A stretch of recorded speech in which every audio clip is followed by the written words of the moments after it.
All right, everybody.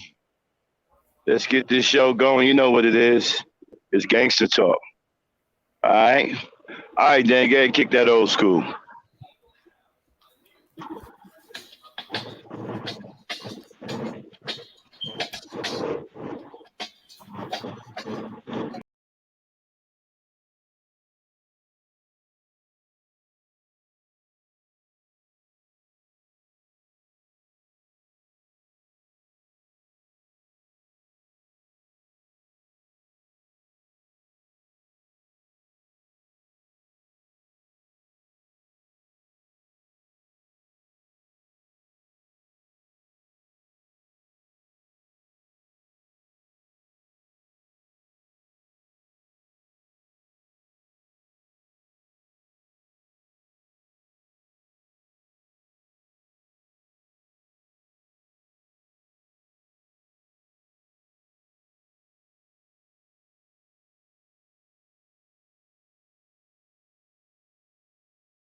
Yeah.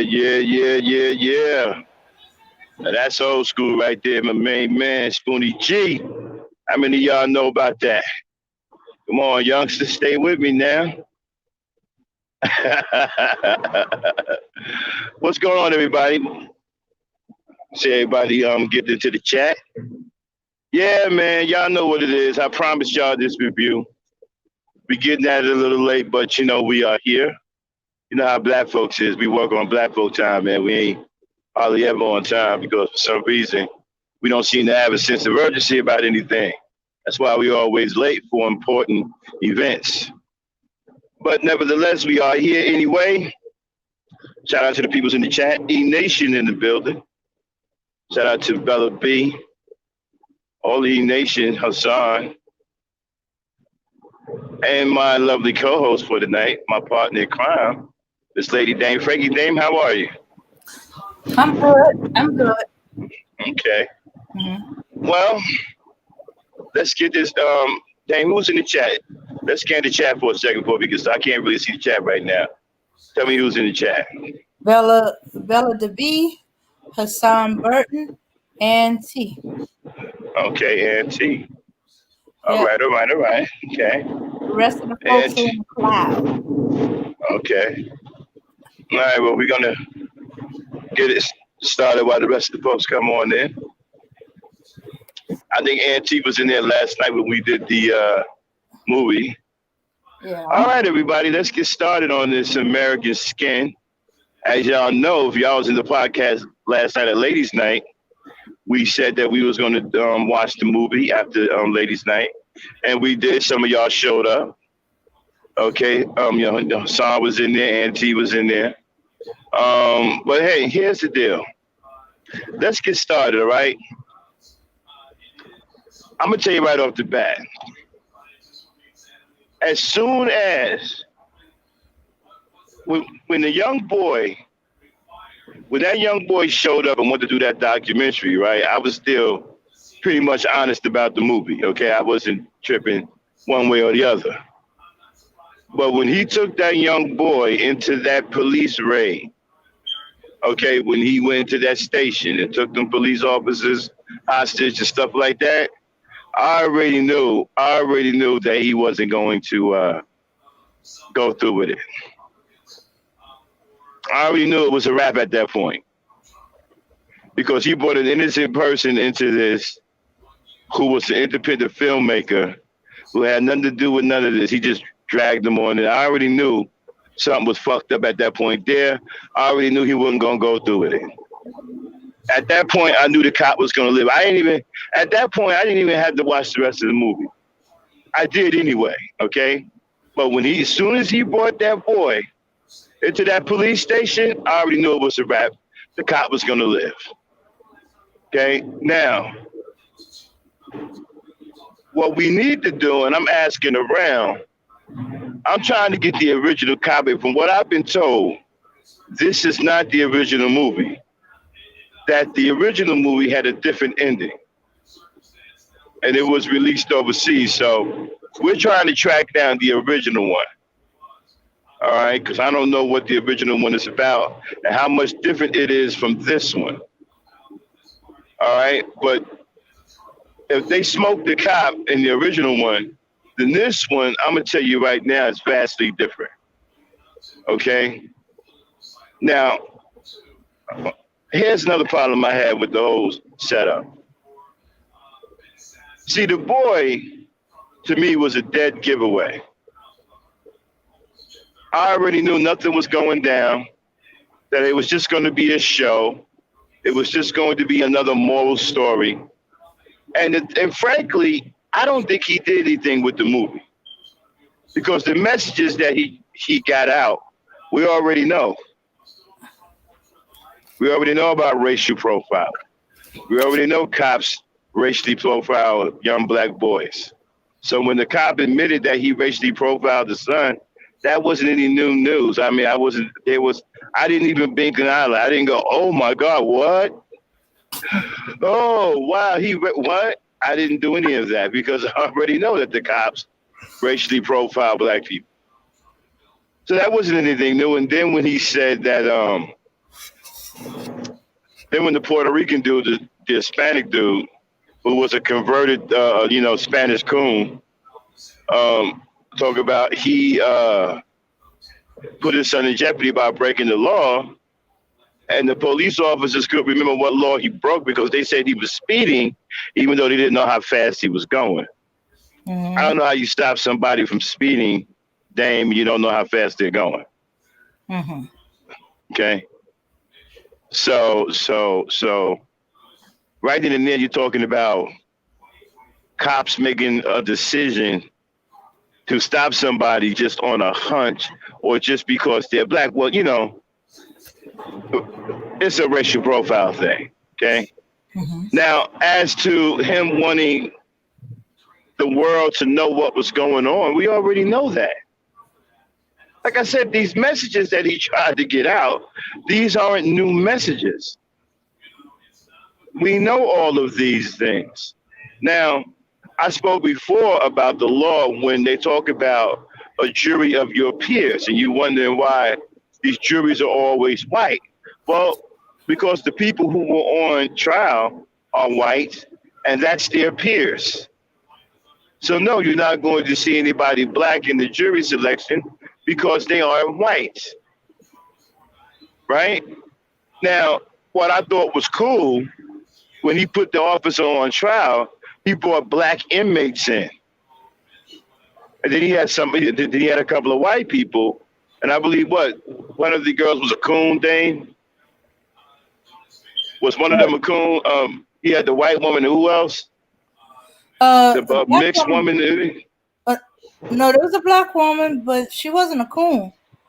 The mixed girl. No. I'm not talking about the Maxine Waters looking sister. I'm talking about that light-skinned one that said that she was on the side of a woman. Oh, that's a Latina. No, she's Latina. Okay, so she's Latina. Okay, so they were on the side. You had the black woman, and you had the white woman, and you had the Latino. They were supposed to be representing white folks.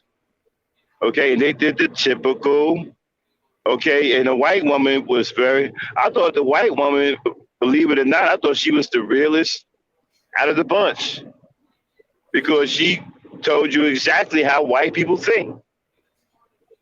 What, the older white woman or the younger one? Yeah, the older one that was, because the younger one was kind of like a millennial.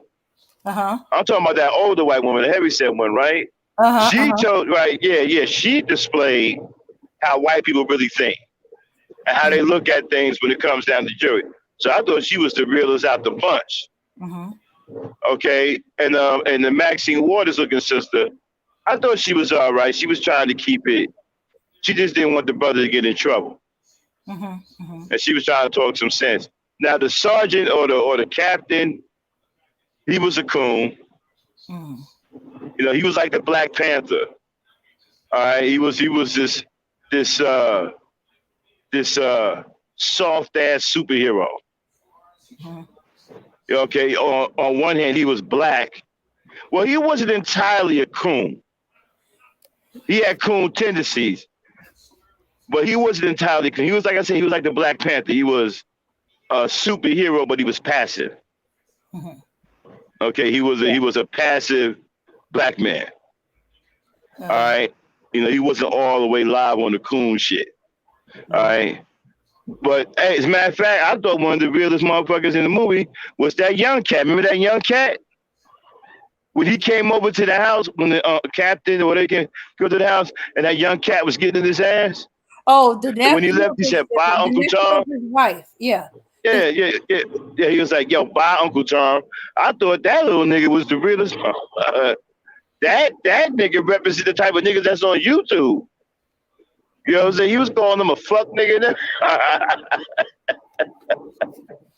I thought that was hilarious, man. But I didn't like the message. I thought that black people at some point have to show the nerve to strike back. There's nothing wrong with this. And then he even said it in the movie, right? Why do black people are the only people on this earth that have to turn the other cheek? Well, I could have answered that for him, turned the other cheek because black people are mentally programmed. We're programmed. And they program us to religion. They got Jesus telling us if your enemy hits you on one cheek, you don't do nothing. You turn the other cheek and give another cheek dead. That's that's insane. Okay. But anyway, again, the messages aren't new messages. See, it'd have been one thing if the message was something we haven't seen before, we haven't heard before. Like, okay, well, he got this message out and we didn't know that. But no, all of the messages we're familiar with. We know them all. Matter of fact, we're too familiar with racial profiling. We're too familiar with racism. We're too familiar with how they taint the jury pools. We're, we're too familiar with these things. Now, he was on some, he wanted the world to know what was going on and how those cops confessed to racial profiling and stuff like that. Now, I don't know how realistic that was either. I guess this, what, Jane, this went on before George Floyd, right? What, the movie? Yeah.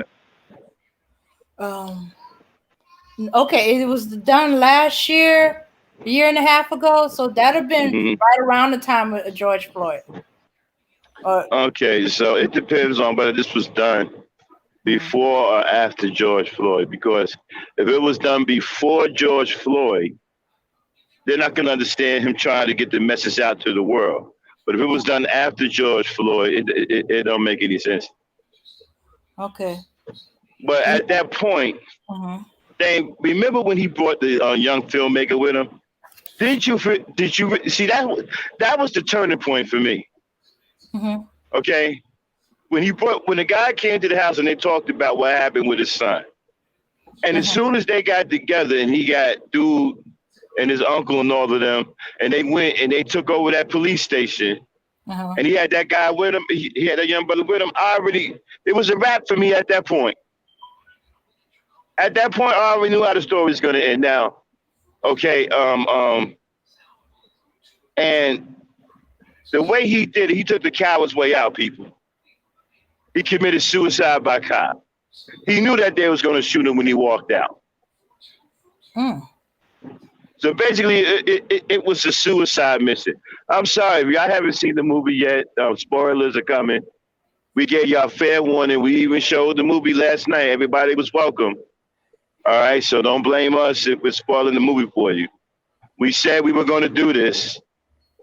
Okay? We said we was going to do this, and we even showed the movie.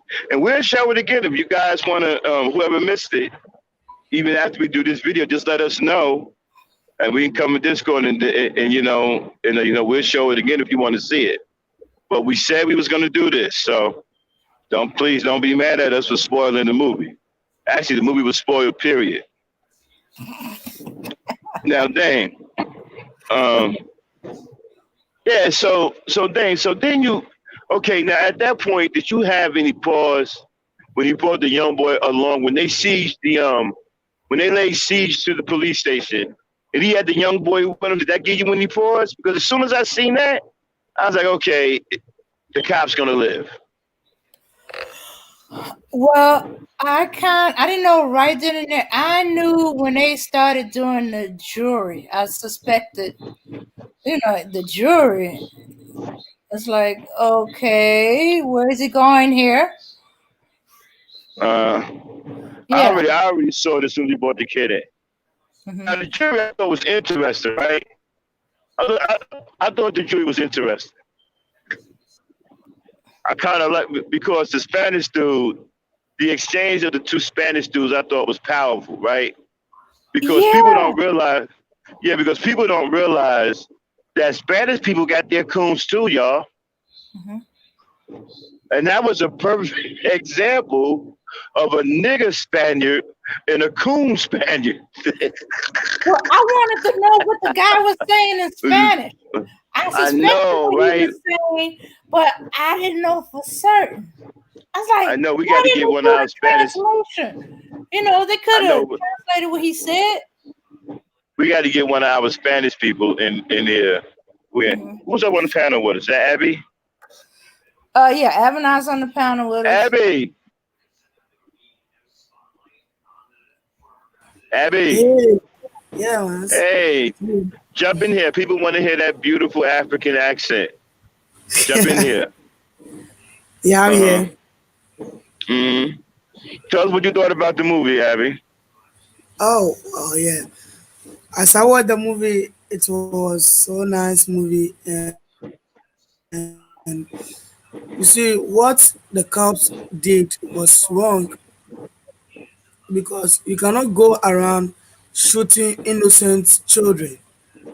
How will you say that you are shooting the hmm child because he was running away? That he was running away, you thought he's going to look for a gun, hmm and this child is not having anything on his hand. Right. And he was only 14 years old. Yeah, he don't even know how to shoot because he's a Mm-hmm. black person or he's a black child. That means you just want to kill him and go away. And you see the courts that they went. I hate the court because why will you say or judge the case to the cops? That is a bad thing they did because this Well, he child. Mhm. well he said right after he shot his son, he told him, he admitted, he said, yo, he just went home and be with his wife and kids. He said that's standard protocol. So they don't even give a shit. You see, you see. Yeah. So you see, this white people think the blacks, we the blacks, we are animals, but we are not. We are human beings Uh huh. like that. And I don't know the reason why they do that to all the blacks like that. If it is a white child and a black have just shooting, this case will be in court, and how they will deal with a black person, I tell you, it's going to be bad. But because these are white cops, see how they talk to the kid. And I was annoyed when I was watching the movie because it's very bad. These are some of the things that we the blacks we have to stand up and we have to Well, be but one. you see, that's what I'm talking about. You see, as far as I'm concerned, he wasn't.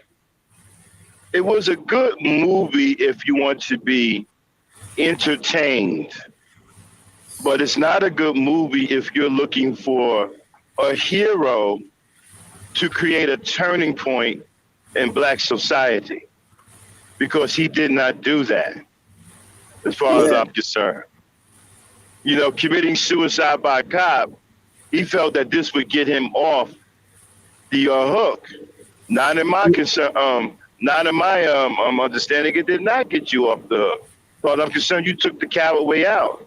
You had a perfect opportunity to create a turning point for your people, a new way of thinking. Say, hey, you know what? We don't have to be fools. We don't have to sit here and take this stuff. We're the only people on earth that don't fight back. But this brother is saying that we can fight back. See, black people are afraid to put this message out that black people can fight back and we don't have to take this. I thought he failed in that department, and I don't like that. You see, he didn't necessarily put a bad message out there, but what he put out there, we already know. We already yeah, know these people are racist. We already know that they're racially profiled. We already know all of this stuff about the jury selection, how they tank this, we already know all of this stuff. So I'm not sure what you expected to accomplish there. Okay?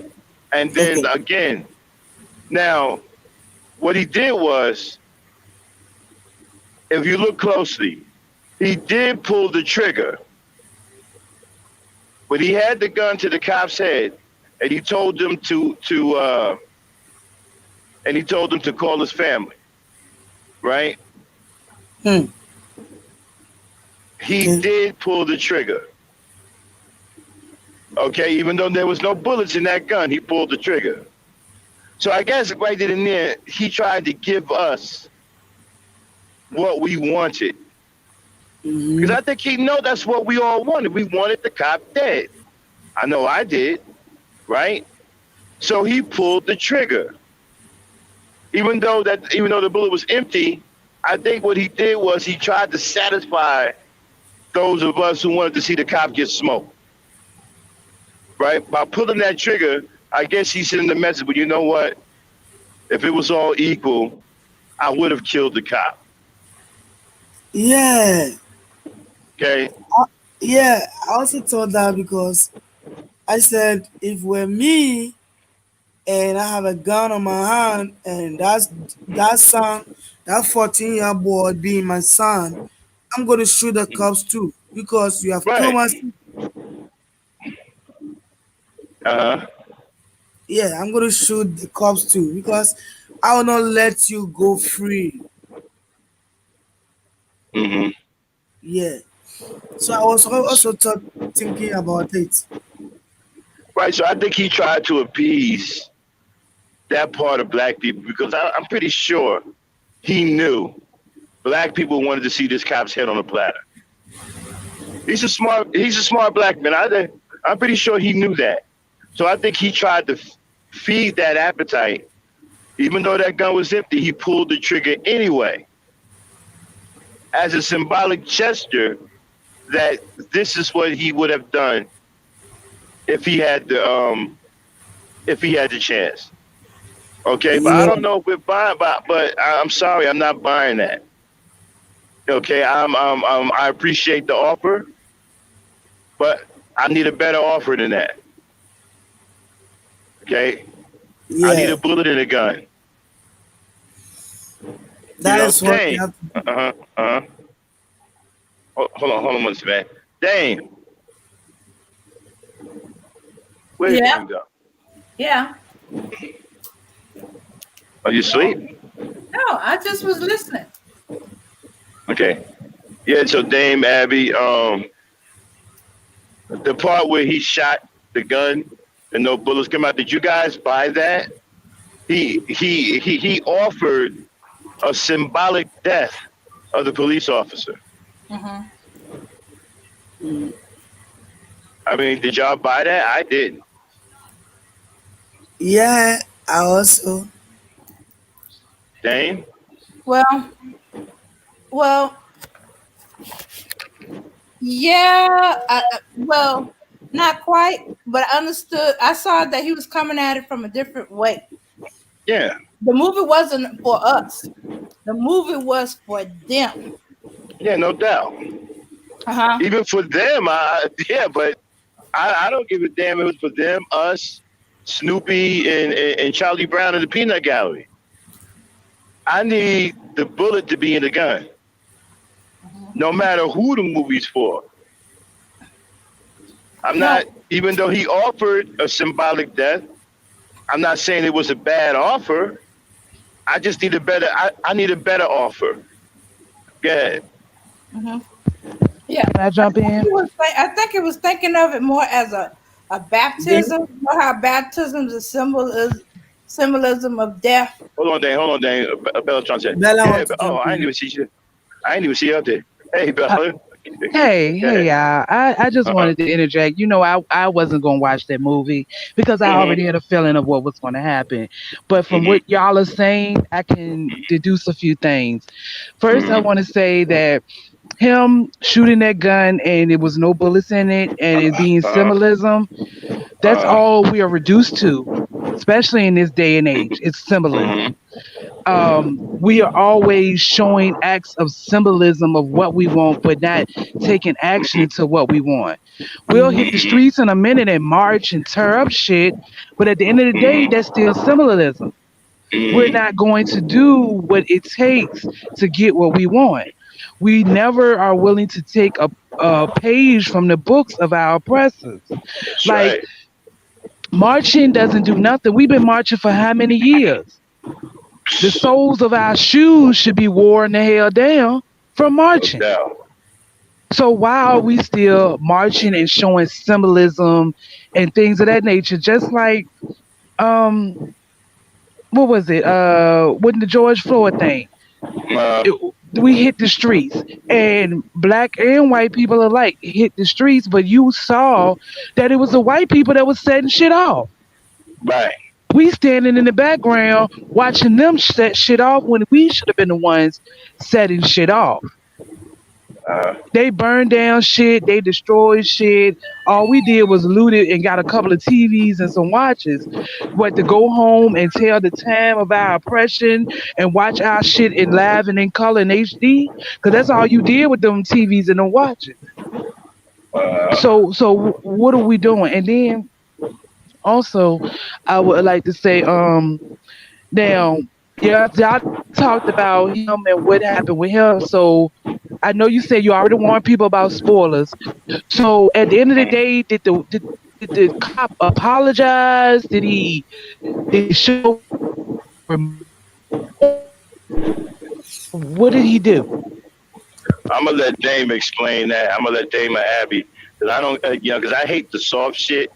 So I'm gonna let the lady, so Dame and Abby, y'all answer her question. See if y'all can be, because I didn't want Yeah, to hear nothing from him. You know what yeah, I'm saying? I but kind of I did not. ignored him. Yeah. Yeah, Okay. but I did not see the cops apologize to the father or to the people who their son was killed. I did not see the cops apologize. They don't even like what they did. I don't know how to put it. Like they don't even. Dim, can you explain it to them very well? This. Okay. Okay. Well, when okay, I did see him apologize. Um, well, several times he said he didn't mean to kill his son, but he really didn't apologize till towards the end. Um, but I don't know if it's because he was scared. It sounded like he was scared. And then after the click of the gun, he said, sorry, but he did a lot of crying. Yeah. So Okay. yeah, so he did apologize, and when before they walked out, he was like he felt like for the first time that he questions everything, and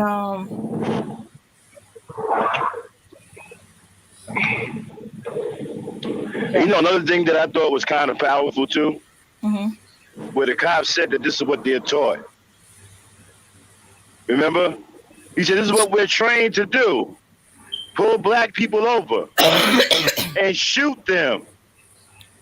That's basically what he was saying. He said, well, we're trained to do this. I was trained to profile you and your son and pull you over and shoot your son. I was trained to do that. Okay. It's one thing to be trained, and it's one thing for you to innately accept that training and encompass your hate. Now, that's just like you walking on the street and you push somebody off the sidewalk because Mm-hmm. they was in your way. Now, did you do it just because they was in your way, or you did it just to be nasty? Like they do these things. It doesn't matter if you're training. Where's your moral compass? Where Right. is your moral compass? That tells me right there that you was trained and it never came to your mind, this is wrong. We shouldn't be No. doing this. Why are we doing this? None of that. Or at the end of the day, is it just fun for you? Because you're sadistic and you're twisted, which that's what you will find. The majority of them are sadistic and they're twisted. And then they're on this Absolutely. ego power uh a struggle or whatever that you want to call it. It's fueled by ego and it's fueled by their innate sense of superiority to us. is fueled by that because no one in their right mind with any type of moral compass will sit down in any type of training class or whatever and be told straight up, I want you to go out here and find every black person you can, and I want you to escalate the situation, and I want you to leave them dead in the street, and the person be like, yes, sir, that's what I'll do, and not think twice about that, unless you're innately evil. You innately have no moral compass. No moral compass. So him saying that he was trained to do that, that is no Yeah. excuse. That is no excuse because that means you had the capacity to do that in the first place, even if you wasn't trained to do that. That's what that means. He has no compassion for. This is what I always say about these people. They don't have any regard for human life. They just don't. This is why I don't see them no different than a wild animal. Because a Absolutely. wild animal, yeah, because a wild animal is the same way. A wild animal kills with no remorse because they do so to survive because their diet is one of flesh and blood. So it doesn't matter to them how old their prey is, whether it be a pup or whatever. You know, the greatest serial killers on earth are wild animals. And to me, they're no different than wild animals. They don't have any regard for human life. They don't have a moral compass. They cannot feel compassion like a human being. Who the hell eats another person? That Uh, is not the attribute of a human being.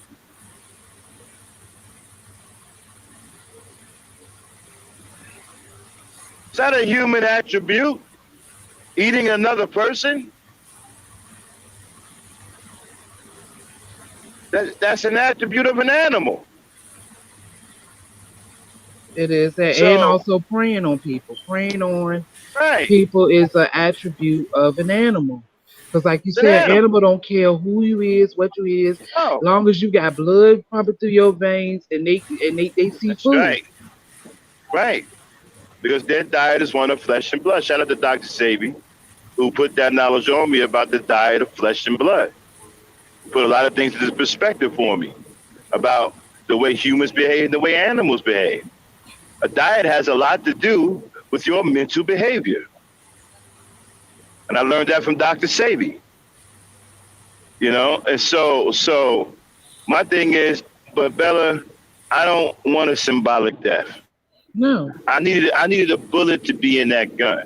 you Whether it needed. be in the movies, whatever. I And needed a this is bullet the to be in thing. that gun. He should have put a bullet in Uh-huh. his head the moment he said that when after he killed that boy, he went home to his wife and kids and went to Yeah, bed. yeah, That was the moment yeah. he should have shot him in both kneecaps because, creatures like him don't need no quick death. He should have shot him in No. both kneecaps, shot him in his chest, and then let him simmer for a while and then finished him off and shot him in his motherfucking head. That's what he should Yeah. have did. I would have That's what he shot should him and let him bleed out while he was on trial. have. I'd have been on. I'm telling you, I'd have been on some great. But here's another thing too that I thought was interesting. Right, the two Latinos. I thought that was extremely interesting. Right, you Yeah. had the nigger Latino, and you had the you had the cracker Latino who actually got into it. You know what I'm saying? I thought that right there was unbelievable because people think Latinos feel some kind of way or whatever, right? But they have their coons too. And their coons feel the same way about them as our coons do about us. So yeah, I thought that was interesting, that part right there. But as far as the messages, okay, there was a message of racial profiling because the cop admitted, yes, I profiled you. I profiled you and your son in this neighborhood. What are you doing in this neighborhood? yeah, Okay, okay, but are we satisfied with him saying that though? Did we not already know that? yeah, yeah. But the interesting thing, okay, Okay, it sounds like their training is kind of like the talk we would have for the boys about dealing with the cop, where they have a training about how to deal with black people. Hmm. And except the same message is to get home. Do whatever you got to do to get home. With the Hmm. boys, it's like just do what the cop says. Keep your hands in view at all times, and tell them what you're gonna do before you make a move, and stuff like that. The cop is Hmm.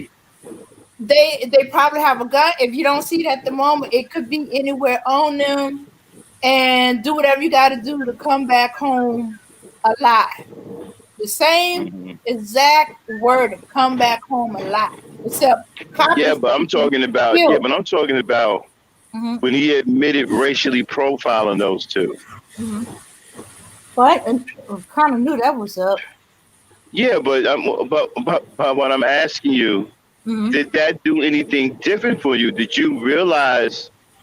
I mean, did you get a new like? Did you not already know that? Did you not already know that they was being racially profiled? Yeah, I already knew that. Exactly. You already knew that the cops are racially profiling black people. So Mm-hmm. that, to me, that message falls on deaf ears. You're not telling us anything we don't know already. Okay. And Yeah, then what about, yeah, racially profiling? And but no. so, and then here's another thing. Mm-hmm. He said that he wanted the world to see what was going on. Mm-hmm. Um, how potent was that message? Never, not very potent because we already Yeah, see the world already yeah, seeing what Yeah, goes on. The but he. world is right. already seeing what's going. This movie right here was for Mhm. him to get back in the good graces of you know who. Mhm. Um, so because they had blackballed him because of Birth of a Nation. That is what this was, a Mm-hmm. means to an end for him to get back in the good graces of NASA. He's a swirler anyway, so he's already. If you ask me, I don't care what he said, what type of movies he make to show the plight of the black person. He is already an enemy because anybody who quotes with the enemy is an enemy of me. So it doesn't matter how Mm-hmm. many movies he make highlighting our struggle, highlighting our plight in this world. You still mingle with the enemy, and you're on code with Mm-hmm. what they got going on, and not what your people got going on. So this movie was a bunch of dry, inconsiderate, insincere fluff on the strength of him trying to get back in the good grace of Master. He tap danced through this movie. And then for you to die, didn't y'all say he died then? Then for you to die at the Yeah, end, man. Yeah, yeah, he committed suicide by cop. He knew they was going to shoot up. That's why he walked out like that with his bulletproof vest on and all that stuff. He knew that they was going to shoot him. No, yeah, he took that bulletproof vest off. Oh, I thought he kept it on. He took that all off. The gun, and the cop was even telling them that, hey, I'm bringing him out. He's unarmed, and as he's coming with the cop, they shot him, and that's when the boy that was doing the camera on him came back screaming his name. They shot him, and then they moved the cop out of the way when he was yelling that he was unarmed. The SWAT just moved the cop out of the way and just went into the building like as if they just And then, right? Did you see what the news people were doing afterwards? oh yeah, they was assassinating his character. So not Yeah, only yeah. did he After have they to killed him, die, yeah. After they killed him, they were talking about oh he had ties to Islamic extremists yeah. and he was suffering from he had a mental issue, illness. and they were so vague they about the shooting that it makes you think that he got shot when he was trying to escape the building or something like that. Instead of he got shot surrendering. Yeah. That's business as usual, though. Mhm. That Yeah. is business as usual. Like, for example, you have y'all ever, and nothing ever happened to this, and that's why I'm like, how many examples of blatant bullshit are we gonna have to go? Did y'all ever hear about? I want to say it was in California. It was Mm. that black man that took care of mentally ill kids, and Uh, he had called the police because the kid he was taking care of was acting up and he mm, couldn't control him. That boy was just as big as him. So Mhm. when the mm. cops came, he laid on the ground with his hands up and they still Got shot him. shot. Got shot They anyway. Yeah, I still saw shot that. him and he asked them, and Yeah. you can hear on the camera, he asked them, "Why did y'all shoot me?" And the cops said, "I don't know." Wow. You see all this? What, whatever happened to that? Nothing happened. Nobody went to jail. Nobody went on probably administrative leave. Nothing. You shot this man laying on the ground with his hands up. How ain't nobody fired? How ain't nobody in jail for at least malicious wounded? Because they shot him in his leg. Oh, wait a minute. Is that the one where this volunteer police officer accidentally shot him? Supposed to been reaching No, for no, his no, no, no, gun? no, no, no. This man, when they arrived, Dame, when they arrived, this man was laying on the ground with his hands up. And they shot him laying on the ground with his hands, both hands, not one hand up, both hands up, laying on the ground. And when Uh-uh. they shot him, he was like, "Ah, why did y'all shoot me?" This motherfucker said he didn't know. What the fuck you mean you didn't know? You saw a black man and you saw a threat and you saw the enemy. Mhm. Just like that report that came out, and that's why I don't understand. Well, I do understand why. Why haven't all the police departments in America been purged? I want to say it came out in 2018. The FBI wrote a report about how the KKK had infiltrated the military and the police departments of America. Mhm. Why, after that report came out, or why that report was coming out, every police department in the country wasn't purged and investigated? Because I this is thought. I thought. business as usual. That's why. Yeah, I thought Eric Holder didn't Eric Holder launch some kind of dragnet or something like that over these police departments after what happened in Ferguson. I don't know. Yeah, I thought Eric Holder. Yeah, I thought Eric Holder had a because didn't they find that the police department was completely corrupted down there in Ferguson, Oh, wait a Missouri? minute. I think it got taken over by the state police or some other higher police authority in that state. Mm-mm, Because it was too bad in the entire department. The whole mm-hmm, police force had to be gutted. So the next police department, I don't know if it was state or federal, had to take over. Had to take over for a mm-hmm, while they go through everybody and how they connected to who and what. mm-hmm. But I don't know what happened after that. I don't know, what they did with the people. Um, I think Hassan asked who Eric Holder is. Eric Holder is an attorney general. Yeah. He Oh, was, yeah, well, we he was got a a country. former U.S. attorney general and stuff for the United States. A light skinned black man. I don't know if he mixed with anything, but Nah, yeah, nah, he's just a light Wait a skin. minute. Wait a minute. Who asked who Eric Holder was? I do believe it was Hassan. I'm not sure. No, Hassan know who Eric Holder is. He's No, what it I'm was talking No, no, about. no, no, no. it's a Hassan did. song. It was Hassan. He said, No, who the "Who the F f is Eric?" Yeah. holder? Oh, he probably being funny. He probably be. Hassan know who Eric Holder is. You know what I'm saying? Oh, oh. He probably just being funny and shit. Um, yeah, Eric Holder, light skinned black dude. Yeah, with the You mustache. know, yeah, with He the was like Groucho Marx Obama. mustache. Yeah, yeah, got that Groucho Marx thing. But nah, but the movie had a lot of appeasement. Like, okay, when they did the jury, right? Again, the white woman, I thought, I hate to say it, but Becky, she was on some real shit.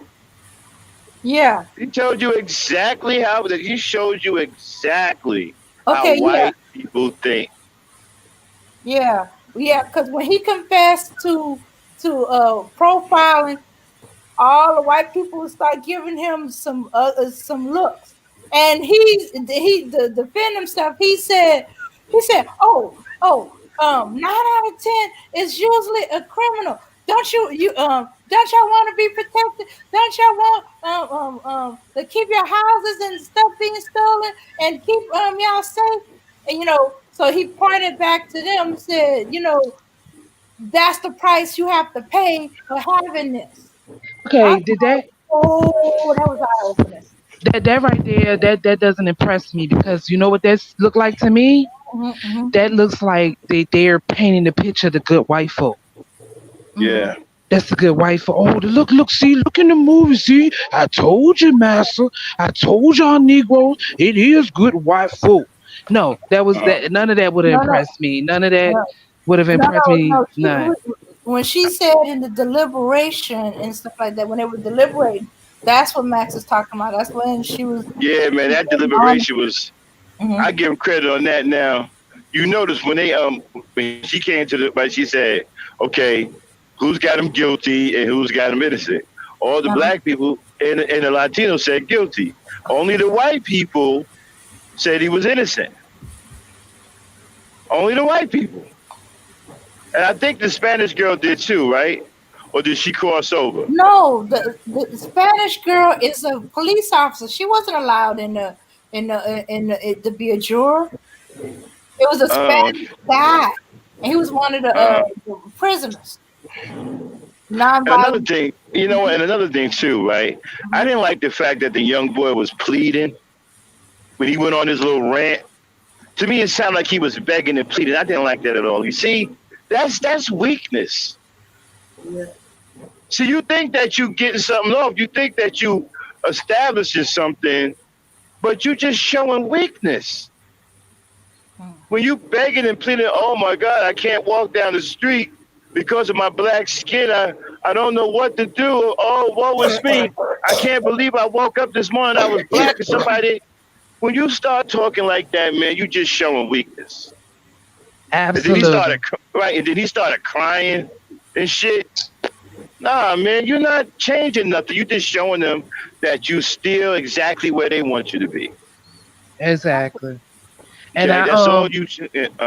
I'm sorry, go ahead. Go ahead. I'm sorry. Finish your No, thought and then that's I said right, right. That's all you showing them. You're not showing them any strength whatsoever. Go ahead, Bella. oh, I wanted to backtrack to what y'all was saying about the jury. Now, all you said, all the black people and the Latinos said that he was guilty. All the white Right, people said that he was not guilty. That's because, right. in their eyes, black death is not a crime. No matter how it Mm-hmm, happens, it's not a crime. mm-hmm. We That's are deep. worthless to us unless they need body parts or they Mm-hmm, need genetic material or mm-hmm. they need workers. That's the only thing that they see us in our eyes, no matter how outstanding, upstanding, model citizen this troglodyte supposed to be. They see us as only laborers and spare body parts. So them showing all of the white people saying that oh he was not guilty, that's business as usual also because in their eyes black death is not a crime. It's never going to be a crime. And I Well, feel how? like oh, go ahead. I don't understand. How does it that black people don't understand that? What? What Bella just said. Oh, Why they don't uh, understand that? Why they can't see that for what it really is? Okay, because what she just said is absolutely true. They don't. To them, black death is not a crime. We're just a tool for them to use to try to further their existence. Okay, remember we was playing Tommy the other day in the chat room. mhm. Do you remember the prank that he pulled on the white dude that had the black guy's heart? um,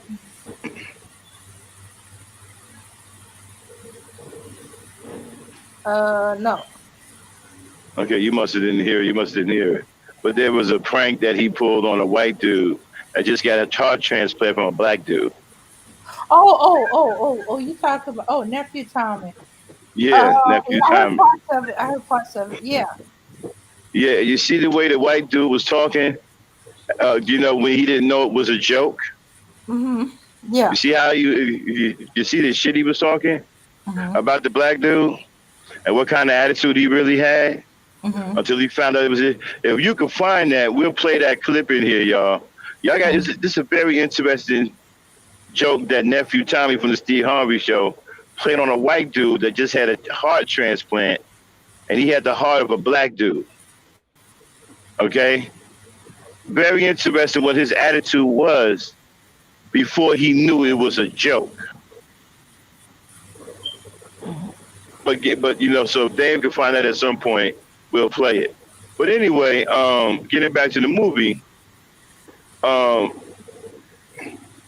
but Bella, like I said, for me, when he brought that boy into that siege, I knew right then and there the cop was gonna live. Now, what I didn't know, I didn't think he was gonna commit suicide by cop. I didn't know that. But I knew at that point, once he brought that boy into that siege, that the cop was gonna live. Because at that point, it became a John Q thing for me. Hello? Uh huh. Yeah, Yeah, well, yeah, I'm just yeah, listening. Yeah, I'm just listening. yeah, I yeah, just yeah. Right. I'm unimpressed with this whole movie, even though I didn't see it. Yeah, yeah. Y'all have It's told not. me enough for me to know that it's lackluster at the No, best. Like it was a bunch of bullshit. It it it it it, was. it showed begging and pleading, good white folk, Yeah. cop remorse, uh, And black then people symbolism. It's a bunch of bullshit. now they had what? Who was that? A cop name? Was he the captain or was he the chief of police? Um. What the black cop that went to his White Yeah, House? yeah. That was a captain. He was a Okay, so police they had a captain. black captain, right? Now he wasn't entirely a coon, but he was like the Black Panther was. He was very passive. You know, he was, in some words, a superhero, but he was passive. You know, he wasn't no ambitious black man and that was willing to use his power. See, that's one thing about having power. When white people have power, they use their power. Black people, when they get power, they just put it in the bank. They don't do nothing. They don't do nothing with it. Now, he's the captain. He's afraid to use his power. I would have. First of all, the white cop should have been fired. He didn't fire the white. He didn't fire the white cop. Okay, so he didn't want to. To me, he didn't want to rock the boat. You know, like he didn't offer any cool ways, but still he didn't want to rock the boat. He was like a pastor, like God's gonna save us. Everything's gonna be all right. We gotta pray for our enemies. He one of them type, you know. And so, and then he had the badge on, right? And then at the end, he tried to walk out with dignity, right, Dane? Uh huh. Uh huh. Now, who went out with him? The cop that killed his son, and the kids that were filming everything. And they shot him through all of those people. Exactly. Well, they were walking out. The kids were walking out. They were in like the foyer part of the police station, and a cop was Mm. at the door saying, "I'm bringing him out with Lincoln Jefferson out. He is unarmed. I repeat, he's unarmed."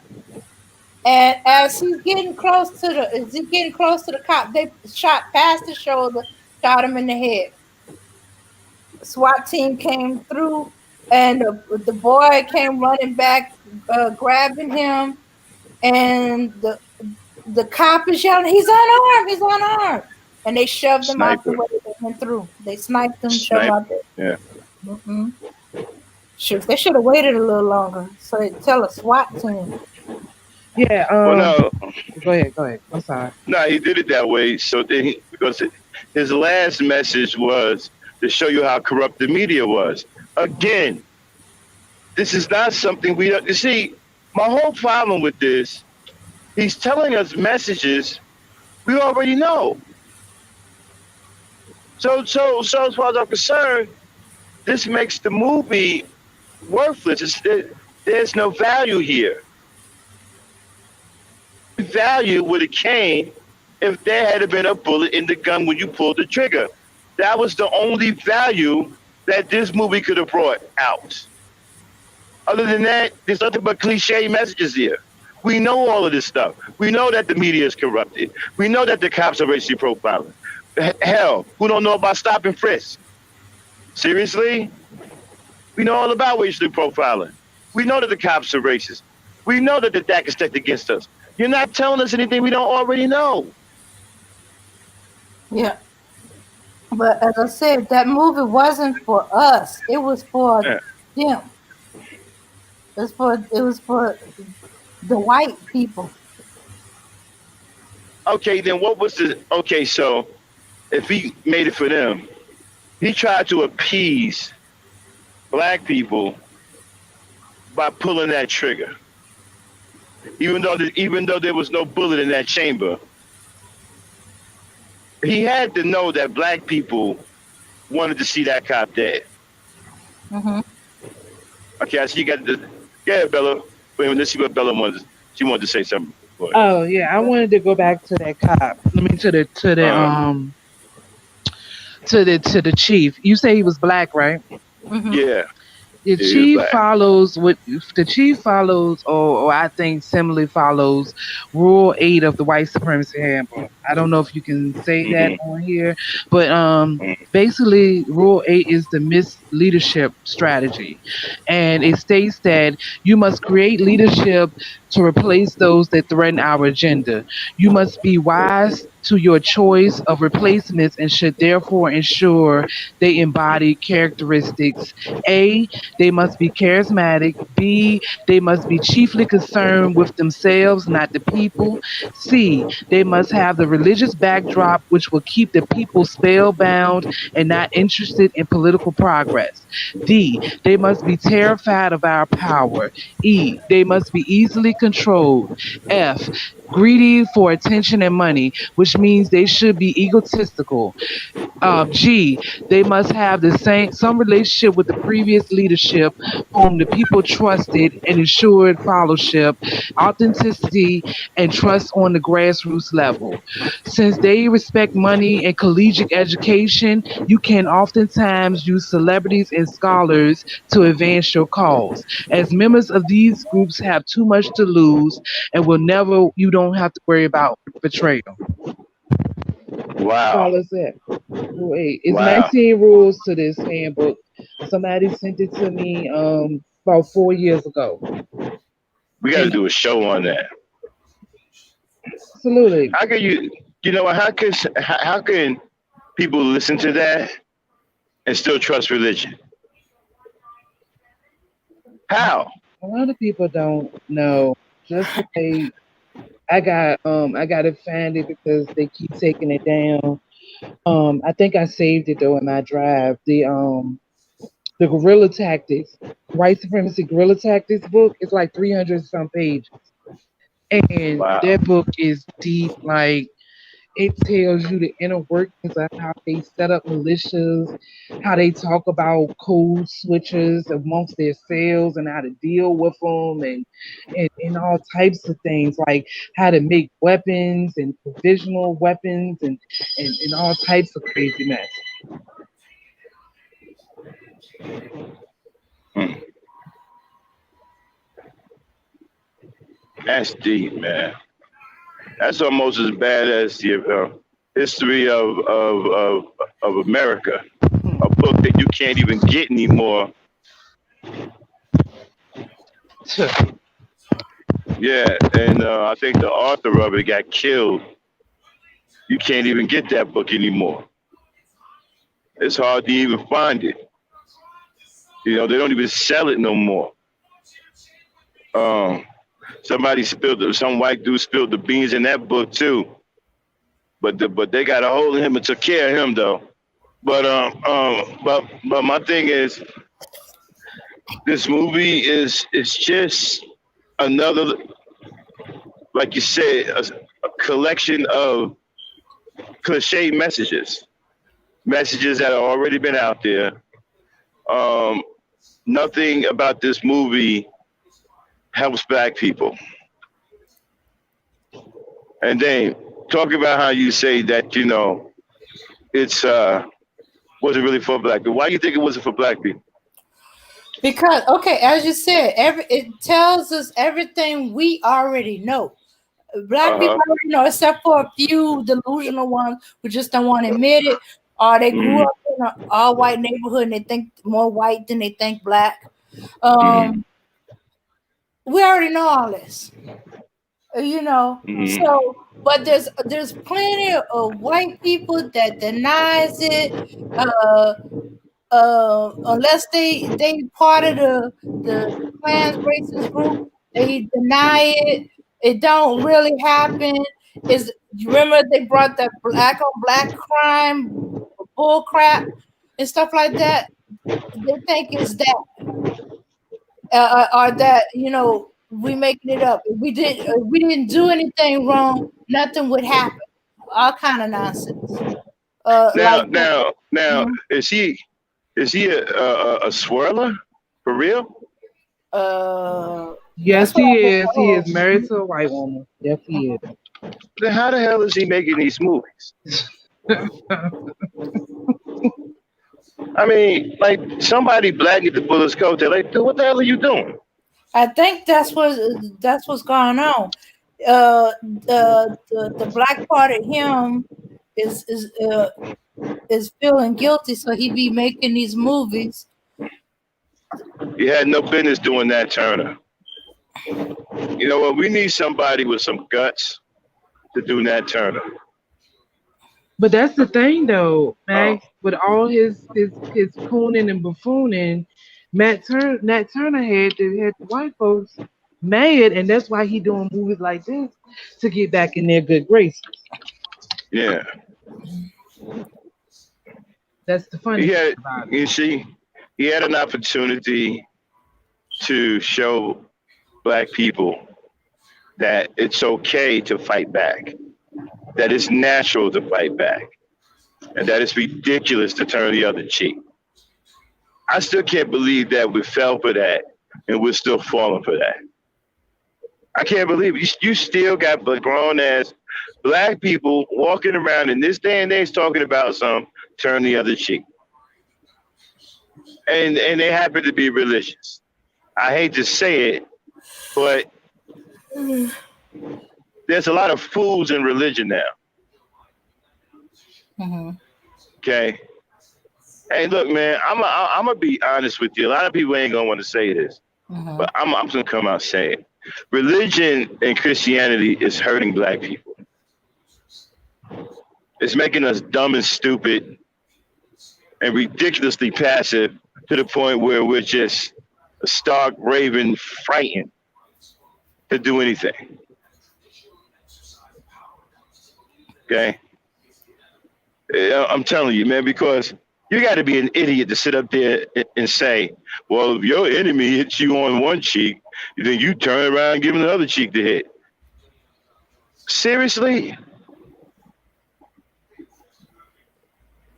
I mean, if you believe something like that, right? Do you deserve to be treated the way you're being treated? You can't make no complaints when people treat you exactly like you're retarded. You're foolish enough to believe that you're foolish enough to accept what happens to you. I'm sorry, not foolish enough. Then, if you're foolish enough to believe that, then you deserve what happens to you. And you still got black folks walking around here talking about this.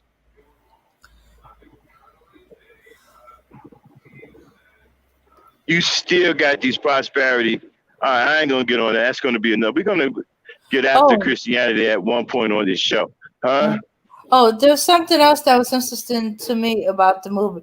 The part when they show the flashback of his son, when they asked him, did he ever give the talk to his son about the police? And he flashed back to his son talking to his friend about what they've been learning in school about that they have the right to defend themselves even from the police, even if he has to go so far as kill the police.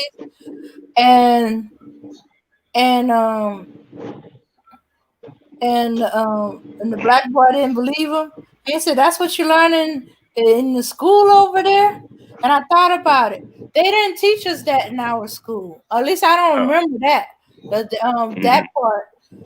But they No, they teach teach that to them white white kids. kids, and Yeah, yeah, that's why their reaction is different to the police. They talk to them any kind of things we can't do. They do because they've been taught that they have the right to do that. We ain't been taught we have the right to do this, or right. de- defend ourselves from all attacks, even from the police. Yeah, yeah. We've been taught to be slaves. Mhm. Yeah, we've been taught to be obedient, and the fact And that we still standing up on our knees. mhm, We're standing on our knees now. uh-huh. Being on our knees is our normal way of standing up. Hmm. Okay. I didn't have to be taught. I talk shit to every police officer I come across. Uh, Uh, I can't live in constant fear of what you may or may not do to me.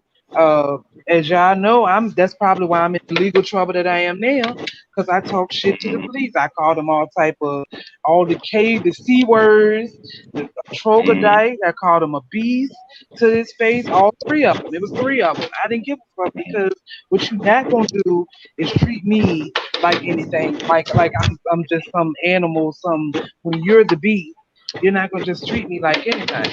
So I'm not one to, let anybody do anything to me.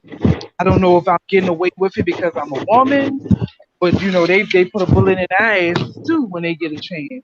But I can't live in that fear. I can't live in that fear. If I feel like you fucking with me just because you can, I'ma call you out on it and let you know about And I think that religion is really did a number on black people, man. What you got up there, Dane? What you get ready to show? Oh, I found nephew Tommy. Okay, yeah, play this clip. So Okay. y'all, I want y'all to listen to this practical joke, right? And before Dane play it, pay very close attention to how the white man responds and acts before he knows that this is a joke. Go ahead, Dane. Okay. All right. This channel may contain content not authorized for use by its owner. However, according to Section 107 of the Copyright Act of the United States, the fair use of copyrighted work for purposes such as criticism, comment, news report, teaching, scholarship, or research is not an infringement of copyright. All righty. Now, keep in mind before Dane play this, this is a white man that just had a heart transplant, and he received the heart of a black man. Go ahead, Dane. Okay. All right. What makes community coffee different isn't just how long we've been around. It's how far we're willing to go in Forgot pursuit about of the the perfect cup. commercials. We select the finest beans and use 4 generations of roasting experience to give you a rich, delicious flavor. Look for us at your grocery store and online at communitycoffee.com. Ma, it's a Mickey D's. There's food at home. But there's no chicken McNuggets at home. Okay, fine. That's 2 10-piece chicken McNuggets. Have an That is the subject. You ever heard of an old fool? But right now, the nephew's here. I don't know. I didn't mean for those two to go together. Right there. Right now, Right there. I didn't. It just happened like that. Right now, the nephew's here with a prank phone. Come on, old folks. Is there a heart? Is Is there a heart in the house tonight? Why you singing Five Heartbeats? Stand up. The Dale. Okay, the name of the prank is. I know. At a heart of a brother. Oh, this sounds. Y'all ain't ready for this. Let's go. Yeah, come on, boy. Sing for me. Yeah. Head up. Five Heartbeats. Yeah. Give it up. Here comes Steve. Oh. He got a ball. Hey, I feel. Give me that hard part. Is there a heart? Is there a Dan, can you get to the? I'm trying not to get too far. Get a heart transplant within 3.5 months ago. Yeah, I did. 3.5 months ago. Okay. I used to miss, man. I actually up around back when I got, so I'm doing well. Thank you. Are you with are you with the hospital? No, I'm not. Actually, they gave me your number, man. I hope you okay with it. But you actually the heart that you got was from my brother, Troy. And, oh my God! Really? Yeah, that was my brother. I'm so sorry about your brother, but wow, I gotta tell you, he saved my life, man. Yeah. So I just wanted to call you, man. I hope you don't mind. No, not at all. It's kind of like a little bit of my brother is still living. You know what I mean? It kind of feels like my brother's still living. So it's a good thing. It's a good thing. I'm just glad. Thank you. Yeah. Hey, let me ask you this, man. I'm just curious. You Caucasian, right? Yeah, I'm white. Yeah. Do you feel any different having a black man's heart in your body? No, I don't feel any different. No. Okay. I didn't really think about it though. And this would just make me and the rest of the family feel good because we knew what he was dedicated to and the things that mattered to him. Would you feel all right just joining the NAACP?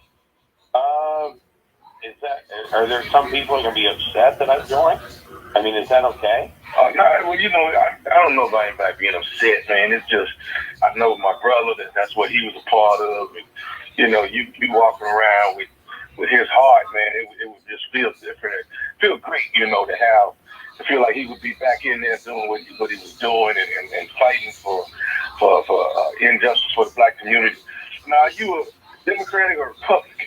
Well, I'll be honest with you. I was Republican until Trump, and now I'm just really, I'm kind of on the fence. I mean, that guy's an idiot. You did vote for Trump? I did not, but I am a Republican. Okay. So, the reason why, because I'm just curious, man, because what I would hate to see is, when 2020 come around, you over there in the voting booth, with my brother Black Heart, and you in there, voting Republican, and that's something that I know my brother wouldn't be doing. You know what I'm saying? So I'm just asking. Well, I mean, I'm not happy with Trump, but if someone else in the Republican Party runs and I agree with them, it's kind of like, it's my heart now. I can't change my point of view just because of that. I mean, but what you're not gonna do though, man, is be in there with my brother Black Heart, and you up in there making some decisions that I know my brother wouldn't do. You see what I'm saying? That's a long way off, man. But I can't promise you that. I mean, if somebody runs that I like, I mean, I'm gonna vote the way I feel. My heart and my head tell me to vote. No, see, hold on. See, no, don't say what my heart, because that ain't your heart. You understand? That's my brother's heart. So you got every right to ask me what you think my brother would feel in his heart, and I'll tell you. You understand what I'm saying? I don't have the way I feel. Hey man, let me ask you something. Have you been like craving different kind of foods that you don't normally eat? Have you been looking at? I don't know. I mean, like greens. Like my brother ate a lot of greens. Do you feel like you be wanting some greens sometime? Well, I like greens occasionally. Yeah. Okay. Now, all of a sudden, do you like women who have big butts? Well, I love women in general. I didn't think about specifics, but if they're good looking, they're good looking. Well, wait a minute. What kind of call is this, man? I mean, you're asking all these random questions. What? I don't understand where this is coming from. It's coming from my brother's heart. That's where it's coming from. You got my brother Black Heart inside of you. You know, yeah. I'm asking you to do what my brother would do, not what you would do. You want to do it from your heart. You're doing it from my brother's heart. When you first called me about your brother, I was excited. Now I'm thinking, how did the hospital give you just this number and you get to call me up? That's privileged information. You shouldn't get to just call me and ask me all these random questions. Man, I just got a heart transplant. Now you're starting to get me worked up. So I'm not trying to get you worked up. All I'm trying to, man. Okay, well, let me just calm down. All I know is you got Troy's heart inside of you, and I'm trying to let you know the kind of person Troy is. Okay, so let me ask you this. Has your music changed? Are you listening to more R&B now? Oh, well, I do like R&B, but I listen to hard rock too. That hasn't changed. Because what's in Troy's heart gonna stay in Troy's heart. You understand? So you got to have, that's in your heart now. Greens, big butts, NAACP. That's what I'm saying. Okay, well, I'm trying to tell you about Troy. What? Are you crying, man? I'm trying to tell you about Troy. Hey, I'm sorry. Don't. I know you miss your brother. Don't. Damn, I'm sorry. Okay, let me say this. Okay. Since you got my brother heart, I think it's only right that me and you, we get together and go to a Jay-Z concert together. I think that's only right. A Jay-Z and Beyonce concert, we go together, because that's what me and my brother did. We would go see them perform. Well, I mean, they are two of the best of all time. So, am I buying both tickets? Oh, that's up. You got Troy heart, and you worry about who gonna pay for the ticket. I didn't know. I thought maybe you might want to treat your brother one last time. I'm sorry. Sorry, man. Yeah, no, it's okay. It's okay. Listen, I'm really sorry. I didn't mean to get upset. I didn't mean to yell at you. I'm sorry. I'm really sorry. Do you listen to black radio? Sometimes I do listen to black radio. Do you ever listen to the Steve Harvey Morning Show? Well, yeah, he's one of the best, man. I used to follow him when he was on Family Feud. He's great. What? He's got a nephew on the show, and he does prank phone calls. Yeah. And that would be me. Alan, this is nephew Tommy, baby. Steve Harvey Morning Show, man. Oh, get the out. Are you serious? Are you kidding me? I'm not kidding. Oh, my God, dude. You almost gave me a second heart attack. Jesus. Oh, my God. You've been pranked, man, by your wife, Robin, and her co-worker, Bridget, partner. You got to tell me Dang. the baddest, and I'm the bad. Cut it. Okay. All right, now, if y'all were listening, did y'all notice anything during that practical Joe call? I'm gonna tell you a couple of things I noticed, right? And then y'all can chew it up or whatever. For one, even though he had the heart of a benevolent human being, it still did not wash the evil from his body. He was still evil. He was still a racist. Still a racist. Even though the heart of a black man beats in his chest, he was still a racist. He said he wasn't going to change his views. Said he wasn't going to, he's a Republican. Basically, he's telling you he's a racist. Right? Two, there's another thing, too. There's something nephew Tommy said I want y'all to pay attention to. He said that, man, I feel like my brother still lives on. Black people, that's a condition. That's a mental condition to make you feel like it's okay that they murder your people and take their organs. See, nobody else believes that if you go to another race of person, right, and talk that crazy shit, then what the fuck you talking about? My brother's dead.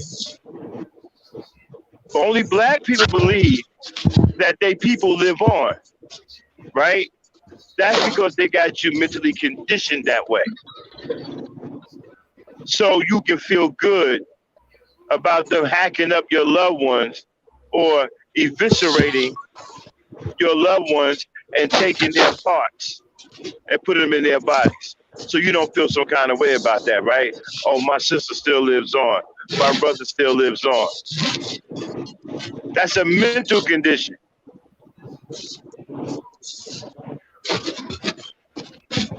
They taught you to believe. They taught you to think that way.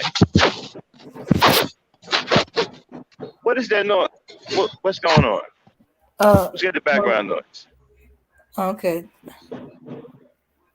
What are you doing? that wasn't me. Let's get the background noise. All right. Well, anyway, but black people, that is a mental condition. They taught you to think that way, so you don't feel bad about your people being hacked up and their parts being gutted like they some big game animal that just got shot down by some hunters. Nobody else thinks like that but black people. Okay, so and notice, right? Even though he had a benevolent heart in his body, it still did not wash the racism from his mind. So that racism is ingrained. It's ingrained in them. So if anything, his evil corrupted the heart that was put in his body. Okay? The evil that's in him corrupted that heart. And then here's another thing too, right? When Tommy talked about the Jay-Z concerts, right? Immediately, right, he invoked a stereotype. Well, I'm paying for it, right? See? He already had in his mind that black people couldn't afford to go and have nice things and do nice things or have nice things. A lot of white people believe this. But I want you to pay attention to the fact that even though there was a black heart in that body, it still could not do nothing to the racism that was ingrained in that man's body. Go ahead, Dane. Okay. Well, And then you notice one more thing he said too, right? He said that when he talked about voting, you notice he stayed away from the heart, right? He said, "No, I'm not going to vote. I'm going to vote with my mind."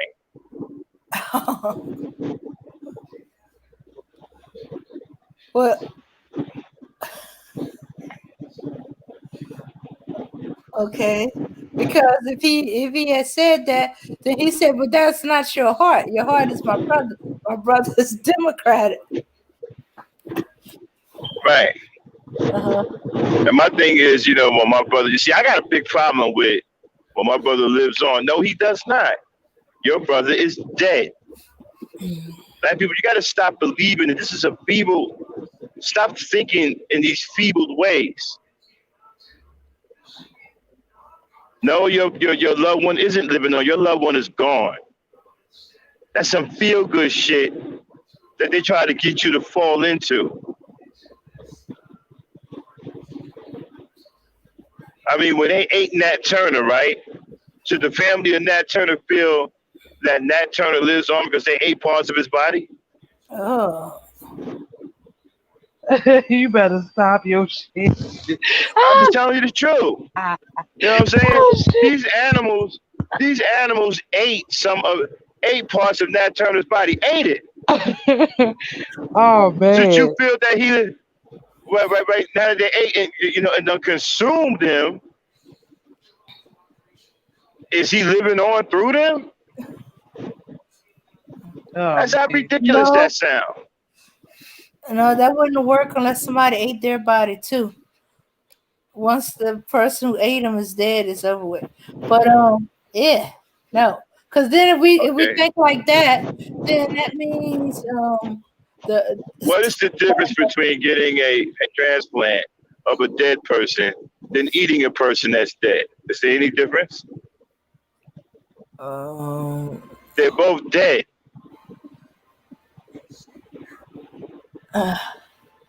The person is no more. So I'm telling you, man, this symbolic Black people, we have a mental condition that we have to get corrected. Most of our problems are mental. They do the things they do to us because they understand the mental condition that they put us in. They couldn't do this to a person in their right state of mind. If you notice, right, they don't do this to everybody. Everybody don't get treated the way we get treated because they're not mentally fucked up like we are.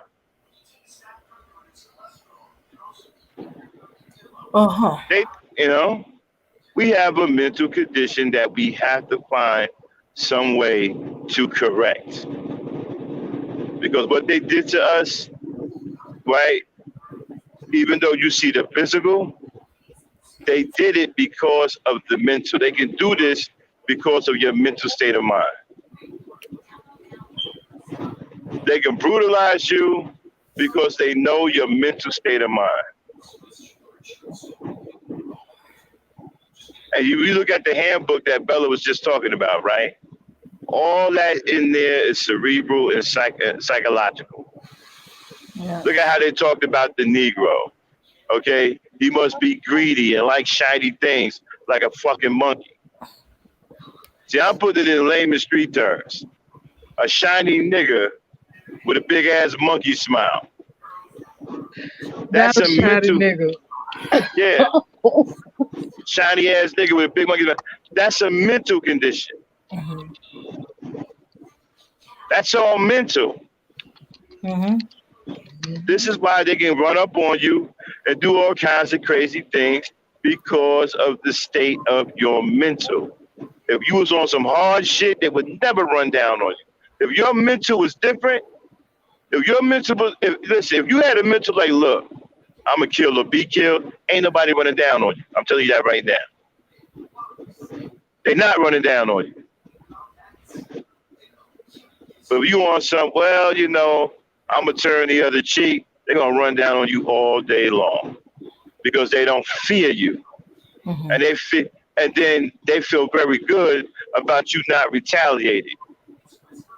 But if they gonna run down on you and you gonna go to the mat, guns blazing, they not running down on you.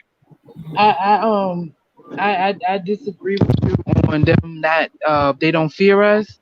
They fear us. They just know they fear us, but they know we fear them more. That's what it is. It's not that they don't fear us because they wouldn't be on this campaign to kill as many of us as they can. It's not that they don't fear us. They They fear fear us, us but one-on-one. they know we fear them more. All right, well, let me That's correct because they come myself. in packs. Right, let me correct myself. They don't fear the Negroes that have that passive mentality, like turn the other cheek, God's gonna save us, let's get out here and march to the mountaintop, to kingdom come. They don't fear Negroes like that because Negroes like that aren't dangerous. Okay, they fear the radical Negroes like myself, Bella B, Negroes who ain't afraid of them.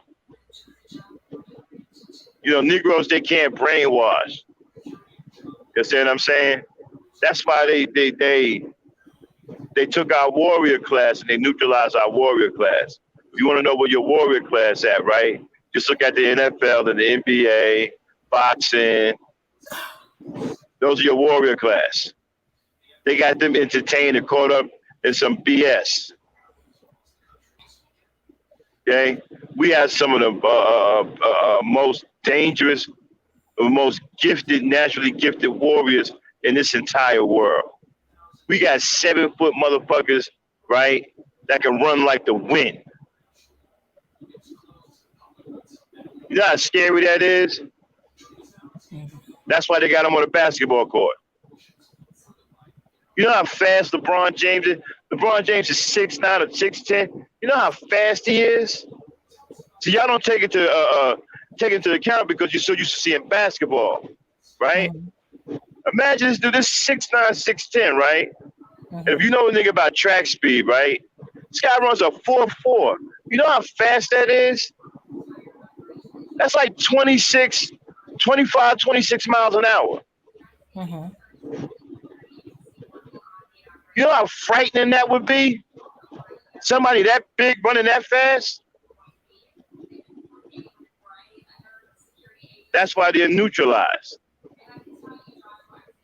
You know, they ain't got to worry about our warrior class. Our warrior class is dribbling basketballs, throwing footballs, beating the hell out of each other. They got them all, they got them chasing their own tail. You ever see a dog chase his tail? I'm talking about a dog that has a mental issue. Not the one that's doing it playfully, but one with a mental issue that keep chasing his tail because it's actually trying to catch it. That's a mental condition. A lot of people don't realize that the dog is completely out of his mind. Mhm. You understand what I'm saying? So they got our warrior class neutralized. You know, we got powerful, gifted warriors. Mhm. And they got them playing football and basketball. Scared to death of them. You got guys who run what? 4.340s, 4.2. A 4.2 is the equivalent of what? 29, 30 miles an hour? Know how fast that is for a human being?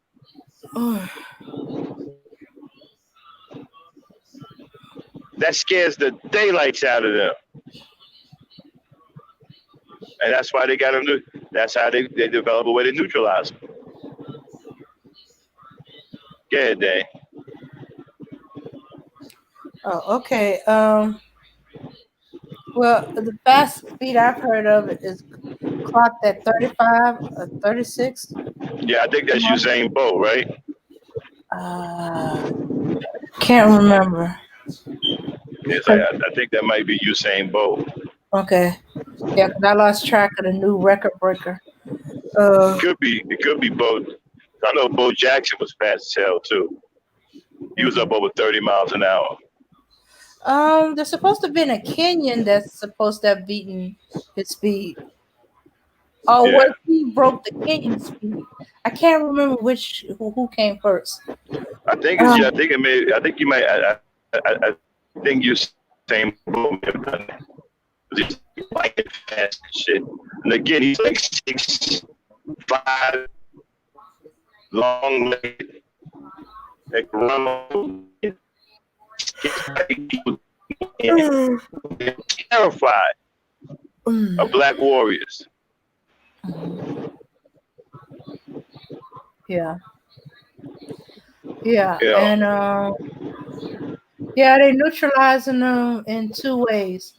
They got them using all that muscle and power in the sport for entertainment. They're also neutralizing them with the Beckys.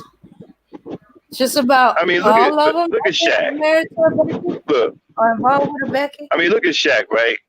I mean, look at Shaq, 7'1", 300 pound number, you know, muscle, fast, right?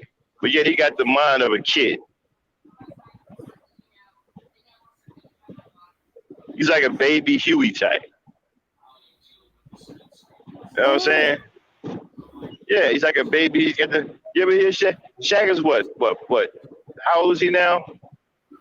Was he about 40? Yeah, and he got the mentality of like a 20-year-old, some shit.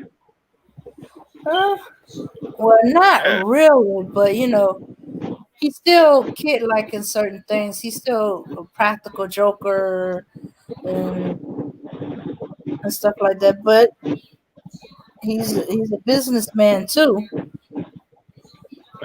I've seen some of his business endeavors. Cream soda, really? Cream soda. Cream soda. Yeah. Remember when he had the Shaq sodas out?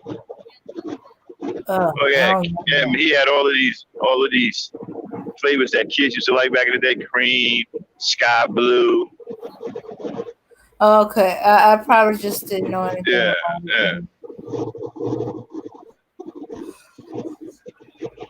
All right, everybody. opening up the mic now. Hold on one second.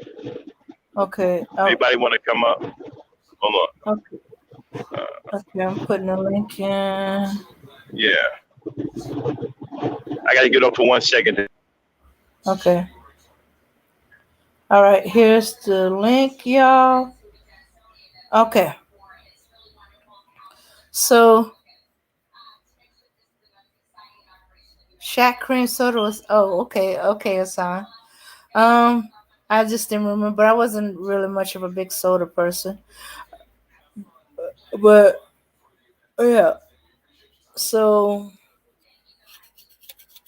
yeah, well, I guess they feel like they're coming back battle days. They would have a hissy fit. They knew that a black person organs in their body because they swore up and down and mean it was making them black.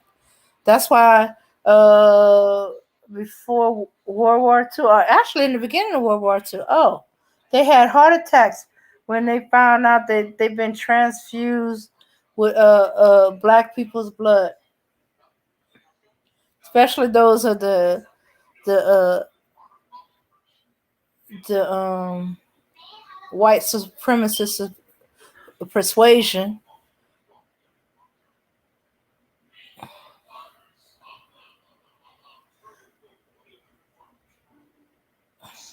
And yeah, because I even remember from the movie Queen and the book, come to think of it, they was talking about how thank goodness breast milk wasn't didn't have blood in it. I was like, what they thought, you know?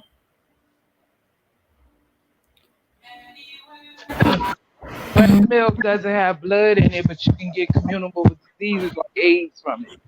Yeah, but we talking about this is back in what, about 17 something or another. Yeah. Hmm. I know they didn't know no better. I'm just saying though. Yeah, Still, you mean yeah, it's a lot of shit you can transfuse. I mean, or pass on from breast milk. So you yeah. know. Anyway, I just wanted to say that. Oh, okay. Yeah, when she unknowingly was breastfeeding a Klansman's baby. And shoot, they were saying all kind of crazy things. They was gonna fix her so she couldn't have any more babies, and it's gonna find a way to get rid of her baby. But anyway, I'm moving from the to another movie.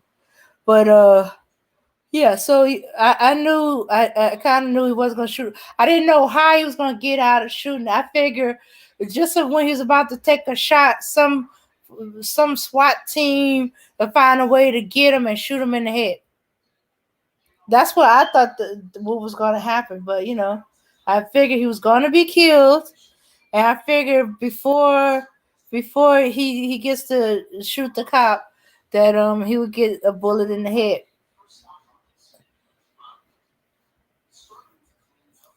Because I saw another movie that kind of went along the same lines, but it wasn't particularly about that. It was that these people had took over the police station. They were killing cops. And that's what happened before the person got a chance to kill the cop. He got hit by SWAT. So that's what I thought was going to happen.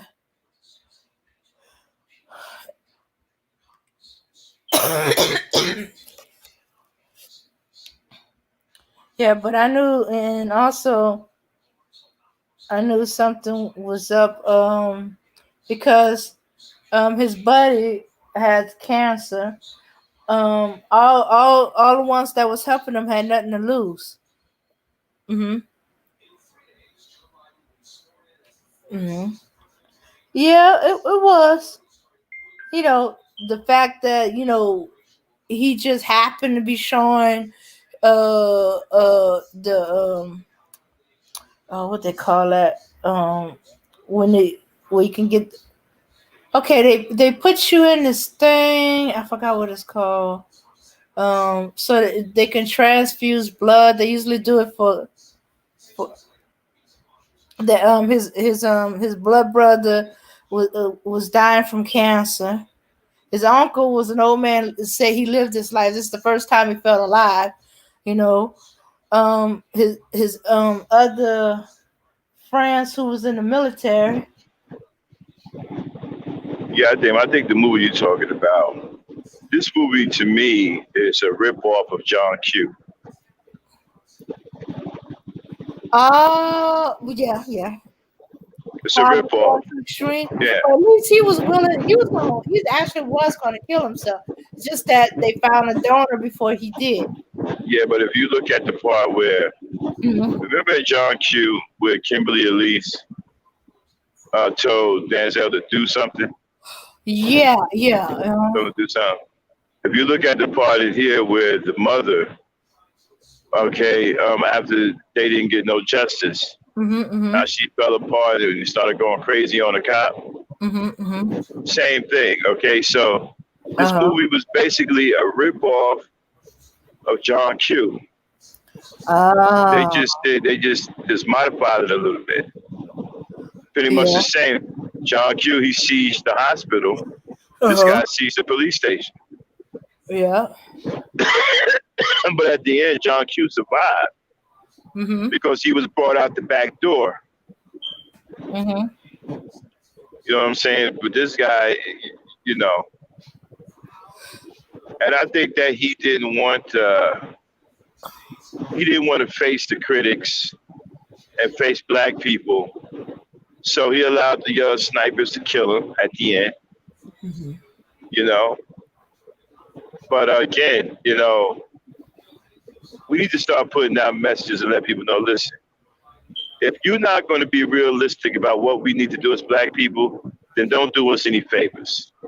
Mm-hmm. We don't need black people to continue to think passively and continue to think like fools that we should always turn the other cheek after getting our heads knocked off.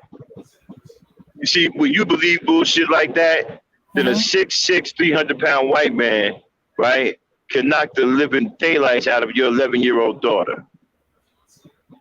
Yeah. Okay? And the disgusting response from that, from cowardly black dudes talking about it was her fault, she got what she deserved. Man,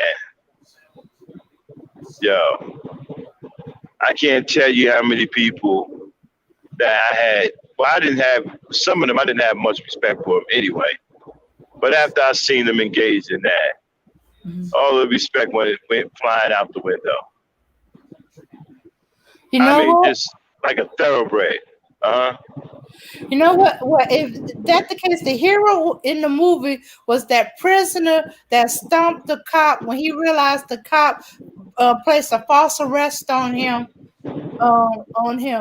false charges on him when they were talking about the racial profiling, and he realized that the cop that arrested him had followed him and pressed false charges on him, and that's how he ended up in jail. And he stumped the cop. Yeah. I mean, that was, to me, that was just a small appeasement. You know, the crescendo should have been with a bullet straight to the head, not a gun with an empty chamber. Once it came to America, I figured it needed to be altered. Or and I'm working on that. I'm looking for the original.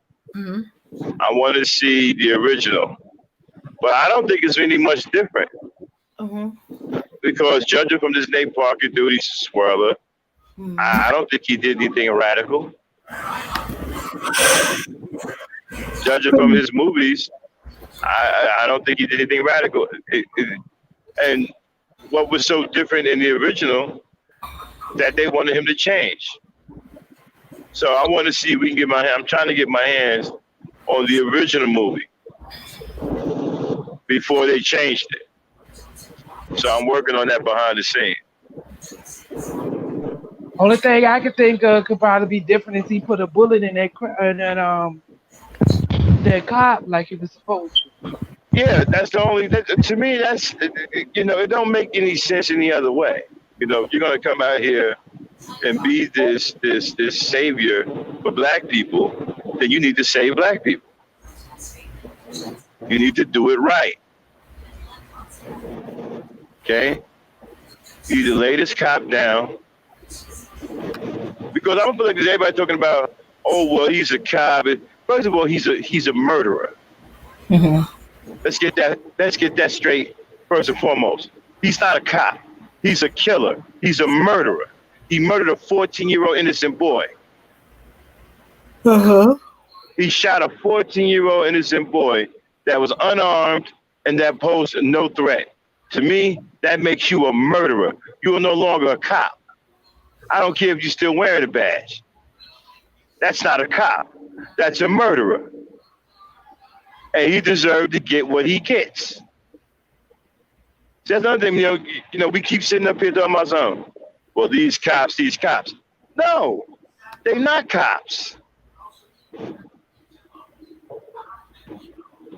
Guy's a murderer. You even got black people backing off the terrorist thing at the Capitol. I'm starting to hear black people now talking about something. Oh, the insurrection. Some black people who came out hardcore talking about these are terrorists are now backtracking talking about insurrection. But no damn insurrection. That was an act of terrorism. We ain't backing off it on this show. To us, it's still an act of terrorism. It's an act of treason. That's what it was.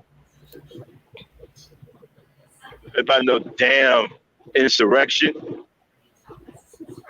And now they're calling them insurrectionists instead of terrorists.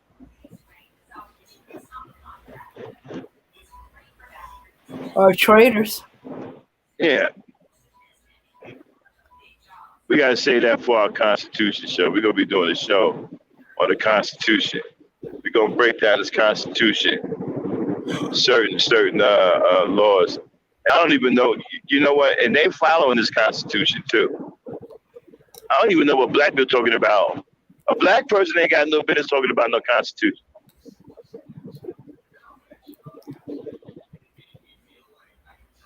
If you want to see, okay, some of these coons believe that we are a minority, right? And then the majority rules, right? Remember the movie Panther thing? Where they had the light-skinned dude that came in to help infiltrate the Black Panthers. Okay. Remember he got into the argument with the black cop? The black cop said, whose side are you on, brother? He turned around and said, well, whose side are you on, officer? Right? Remember he was very clear when he told them that this is a democracy. And he said, we are a minority. He said, in a democracy, the majority carries power. We are a minority. So I wonder if some of these coons believe the same thing. I wonder if that's what ABL believes, that this is a democracy, and in a democracy, the majority carries power, and we don't have any power because we are a minority. So we may as well be coons.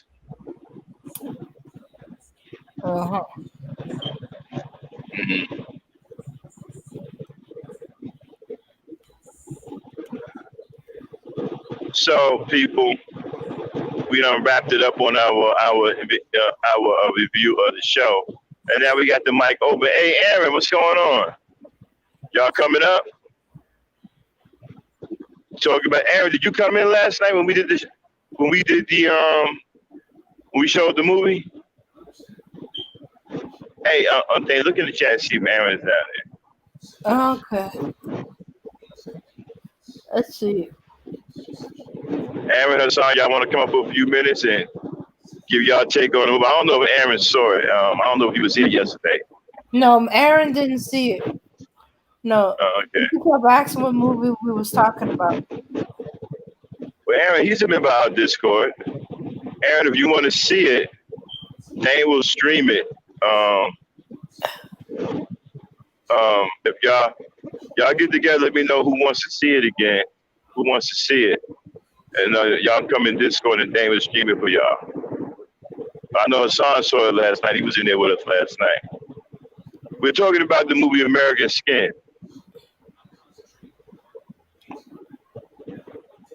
Is he saying anything, Dame? You said yes, I'm here. Uh-huh. Kevin said we're the minority in America, but globally we outnumber the white man 11-1. Well, yeah, well that's fine globally, but you see, black people have to stop thinking like that. See, we have to stop thinking about distance. That does us no good. We know that we are the majority all around the world, right? But that doesn't help us here in this country. We need to start. We need to keep our thinking right here where we live, right? That's where we're being the most effective.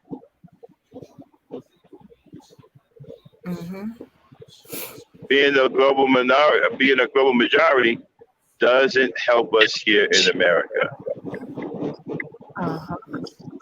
Okay, we need to start focusing on things that's going to help us get out of the situation that we're in. And we got some stuff coming up here that we want to talk about. I don't want to reveal them right now, but we got some things that we want to do. But being a global majority means nothing right now to us here in America. Now it means something if you want to leave America and say go live in Africa, okay. But as long as you're living here, being a global majority means nothing. Aaron, what's going on? What's going on, Max? Dame. What's up? And other sister, Bella. What's going on? How y'all doing? Hey, yeah, man. I heard about you all were talking about Nate Parker. I didn't even know Nate Parker was even doing anything else again. Yeah, he did a movie called American Skin, in which we was in Discord watching it last night. We streamed it last night in Discord. You remember about Discord, Aaron? You could have came in last night. We did well, you wasn't here last night, was you here doing ladies night? No, Okay, so you did. All right, so you didn't know about it. But anyway, we streamed it last night in Discord. Hassan and was there. And it was about, to me, just symbolism. Messages that we already knew about. We already knew about racial profiling. Okay? We already knew about that. Okay? But the problem was, and I'm going to spoil it for you, at the end of the movie, when the cop was judged, he put the gun up to his head, and he did pull the trigger, but there was no bullet in the gun. So I'm thinking he's doing that to offer a symbolic gesture to black people that this is what I would have done if I had things my way. But I don't know if I buy that. I don't buy a symbolic death. I'm not buying it. Some black people are okay with it. I'm not. The only thing would have made me happy is that he would have put a bullet through the head of the cop for killing his son. An empty chamber doesn't do it for me. I'm sorry. Right. It's like if you're gonna do it, don't half-ass with it. Go on with it all the way. Right.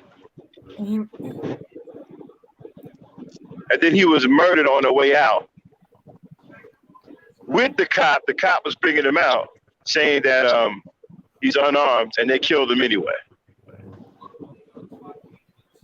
Shot around the cop, right? He shot him dead in the head with a sniper fire. Okay, but like and then when they did the jury, he had black inmates on the jury pool, and he had some white people, right? And the black people wanted him guilty, and the white people said he was innocent. He even had two Latinos in there. One was a nigger Latino, and the other one was a cracker Latino. And they were going in it, but yeah, the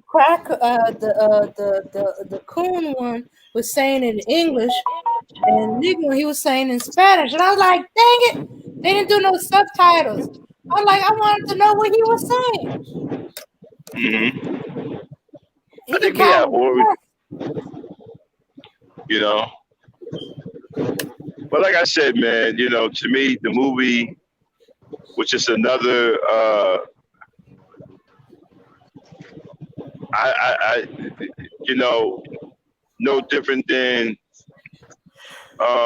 what's the one that dude John Wayne made, that African dude about the slaves, the one that had Lupita Nyong'o in it. 12 years a slave? Well, I was about to say that. Yeah. It's no different than that. That was sad. I The could real even story. stomach. The real story. That shit was sad because they end up catching him again and putting him back in slavery. And he was never seen again. Whoa. Yeah. So it I'm should gonna be tell you another 12 movie. Yeah, I'm gonna tell you another movie that was messed up. You ever see Django? Yeah, I watched Django. Yeah, I love that movie. See how they praised. Well, she done turned into a coon now. What's her name? The one that's married to Namdi Asamoah. Jerry The one Washington? that played. Yeah. See how they praised her for playing that slave? Yeah, she They wanted to married get. to a white dude? Yeah. She married to a white guy in real life? No. She married to Namdi Asamoah. Namdi Asamoah used to be a very elite cornerback for the Raiders. Okay, oh, you're a black dude, okay. Yeah. I believe he's Ghanaian or something. I think he's Ghanaian. He used to be an elite cornerback. But even though she married to him, she done went full blood coon. And they praised her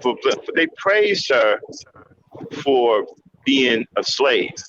See, I noticed when you play slave roles or whatever, white people, oh my God, you're such a great actor. You deserve an Oscar. They want to give you Oscars and all kinds of awards and shit. Yeah, they did the same thing with Denzel when he played a corrupt cop in Training Day. He played all these other meaty roles like Malcolm X and Stephen Biko and all them folks. Man, they didn't even look his way. Oh, they fucked Stephen Biko up, didn't they? They fucked that white boy up, man. They got him up out of there. That white boy was serious. They got him up out of there, man, quick. Yeah, Stephen Biko was a black dude, a South African freedom fighter. Yeah, I was about to say what you talking about, Max, but I was gonna leave it Oh, alone. I'm sorry. I got it mixed up with somebody else. My bad. Oh, it's another movie that's coming out soon called Judas and the Black Messiah. Now I sounded off about that particular movie. I was thinking of the white dude John Brown. My bad. Oh. Right, yeah, John Brown, yeah. I know who you're talking about. Yeah. But anyway, Daniel Kaluuya, they got him playing Fred Hampton. And I do not approve of that at all for him. I do not approve of that role. Who's playing Fred Hampton? Yeah, and it's a new movie coming out called Judas and the Black Messiah. They got him playing Fred Hampton. Now, if you know who Daniel Kaluuya is, he's the Ugandan cat that played in Get Out, and he was also in Slim and what's the name? Queen and Slim and Black Panther. And Black Panther, yeah. Now, in real life, right, he made a statement saying that he's tired of hearing black people talk about slavery and racism. And I'm like, they get these non-ADOS black actors who know nothing about our struggle and our story here in the United States. And they do that just to pacify people. See, they did the same thing with Harriet when they got Cynthia Erivo, who made similar statements about black Americans. Yeah, but is that the one that played Harriet Tubman? Yeah, she was that was tripping her. too. Yeah, she was she's tripping too. She's Nigerian, and she made some statements against ADOS Americans too. And I'm like, I remember Samuel Jackson himself even sounded off about, why don't they just get black American actors to play black American roles instead of getting these African or Caribbean actors the players, yeah, we know they got the same skin, but they don't have the same story or the same culture. They don't have the How do same. they? How do they don't have the same story? They fucked them across the water just like they fucked us up. So we're different people because the last time I checked, it was the boat where the boat stopped that made us different. I heard different No, stories too. I honestly, yeah, heard. I want to understand how they so much different people. I was, you know what? I Culturally was, speaking, I think I heard. I was they listening don't to have our history. somebody. Dame had somebody playing Not in to the chat. mention, not to Hey, mention, Dame. several of them has said disparaging remarks about the character they playing. Hey, Okay, Dame, Yeah, well, Dame, this is Dame, this. Dame. Go What? ahead, go Uh-huh. ahead, go What? ahead. Hey, who they was don't that you have. was playing in the chat that was talking about Caribbean slavery, saying it was much worse than what went on here in America? Um. Yeah, you see, Dame be playing these people in the chat. It was a woman saying it too. Okay. Let me think. Let me think. But yeah, Oh. y'all, we're trying to figure that out. Okay, well, like I was saying, I want to know what makes them so different when our story is different, but our story starts with them. And then with the Caribbean slave thing, the only thing that I could think of she was talking about is because they worked them to the point that they couldn't even reproduce. That's why Yeah, the I'll answer that majority of for the slaves came in. They came to the Caribbean. you. Yeah, I'll answer that question for you. What makes them so different? Because a I can't lot of hear. It's a times, lot of feedback. Somebody got a lot of feedback going yeah, on. Okay, it's I don't probably me. It's know. probably me. Yeah, That's I probably don't know me. where that's coming from. I Uh, don't know where that's coming from. Yeah, I'll answer your question. Yeah. Okay. It's the way we were brought up. Not to mention, a lot of them when they talk about our history, when they talk about us here, they talk about it with such a facetious and condescending way. Oh, I'm getting tired of hearing about that slavery Who stuff. is We need to move they? on. Who is they? They're referring to African Americans. Okay, okay. So, are you talking about celebrities, or you talking about the No, everyday African? First of all, brother, let me ask you this question: have you ever been to the continent? no, I have not. Okay, well then that right there, I understand your answers and your viewpoint now. Because what you're talking about is a position of the people that they've put in front of us. You're talking about celebrities. When you go to the everyday African, either they don't know about us or they know what happened to us and they in solidarity with us and how we feel about our plight. So when you come from a place of only seeing, oh, with these celebrity, what you gotta understand, they coon just like our homegrown coons. But you cannot, that's just how the white folks do us. They put us in a bucket with stereotypes and say that's who we are. You're doing the same thing, brother, with them. And then being that you've never been to the continent to experience your people in real life action, live, you cannot have these statements and think that you're coming from a place of real knowledge. But I yield the floor and I now understand where you come from. You don't have to explain nothing else to me. Yeah, and I actually do want to visit the continent someday. I would love to see the continent of my ancestors and of my bloodline and how it started. I don't have no problem with doing that.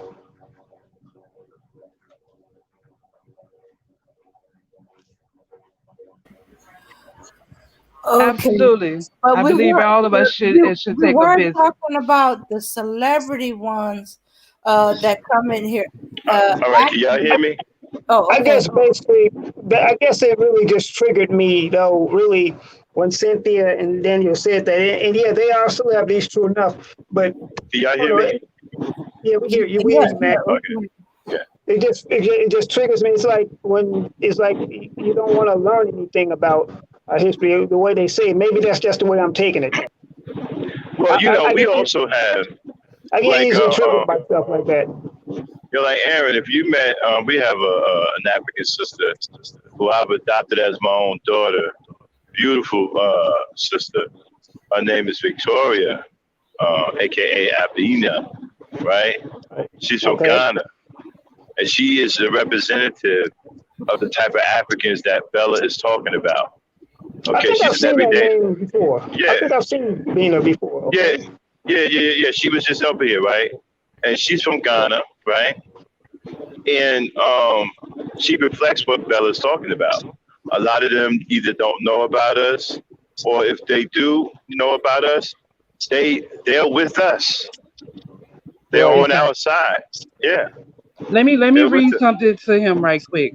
Rule 19 of the White Supremacy Handbook. The Pan African Strategy. Operational unity of the Africans on a global scale spells ruin for our grand design. We must fabricate divisions and disrupt operations on both sides of the Atlantic. We must create mistrust and cultural differences between the natural allies to prevent the taking back of Africa. Whoever rules Africa rules the world. You remember that, brother. Rule 19 of the White Supremacy Handbook. That's a real I book yield. right there. I Yeah, remember. we're That's gonna a do real a show. book. Yeah, man, we're gonna do a show on that book. Hey, is there any way I could get a hold of that book? I'm sorry, what I have happened? a copy that he asked for it. I have a copy of it in my email. I'll send it. I'll either put it in. I was gonna just post the whole thing in Discord. Yeah, I would love to obtain a copy of that. That book sounds pretty serious. Yeah, man. It's just 19 points. It's 19 points, and so it's not really a book, but it's called the White Supremacy Handbook. Yeah, I would definitely study it though, just to see how they think. Yeah, I mean, yeah, man. That book, along with I'm gonna tell you another book. I don't know if you ever heard of this one. It's called the Anarchist Cookbook. I heard of it. You ever heard about that? Yeah. Yeah, man. They teach you how to make all kinds of bombs and whatnot. There's quite a few books I want to get. There's a book I want to get called The Turner Diaries. I'm sure you've heard of that. The Turner Diaries, yes. That's That's the a Bible. must. Yep. Yeah, that's the Bible of the KKK. Yeah, matter of fact, The Turner Diaries is actually said to be the American version of Mein Kampf. Yeah, and then they your man Richard Spencer and Jared Taylor, they used that. They used that book. Well, Timothy McVeigh, I think, was found with a copy of that book before he blew up the Oklahoma Center, the Alpha Premier Federal Building in Oklahoma. He had a copy of the Turner Diaries. Yeah, that was Timothy McVeigh. Yep. And I wouldn't be surprised if Randy Weaver. I wouldn't be surprised if Randy Weaver had a copy of it. If you know who Randy Weaver is, he was the separatist, Ruby Ridge. He got into the shootout with the FBI. It cost him the life of him and his family. And the FBI agent. Yeah, Randy Weaver, Ruby Ridge, Idaho.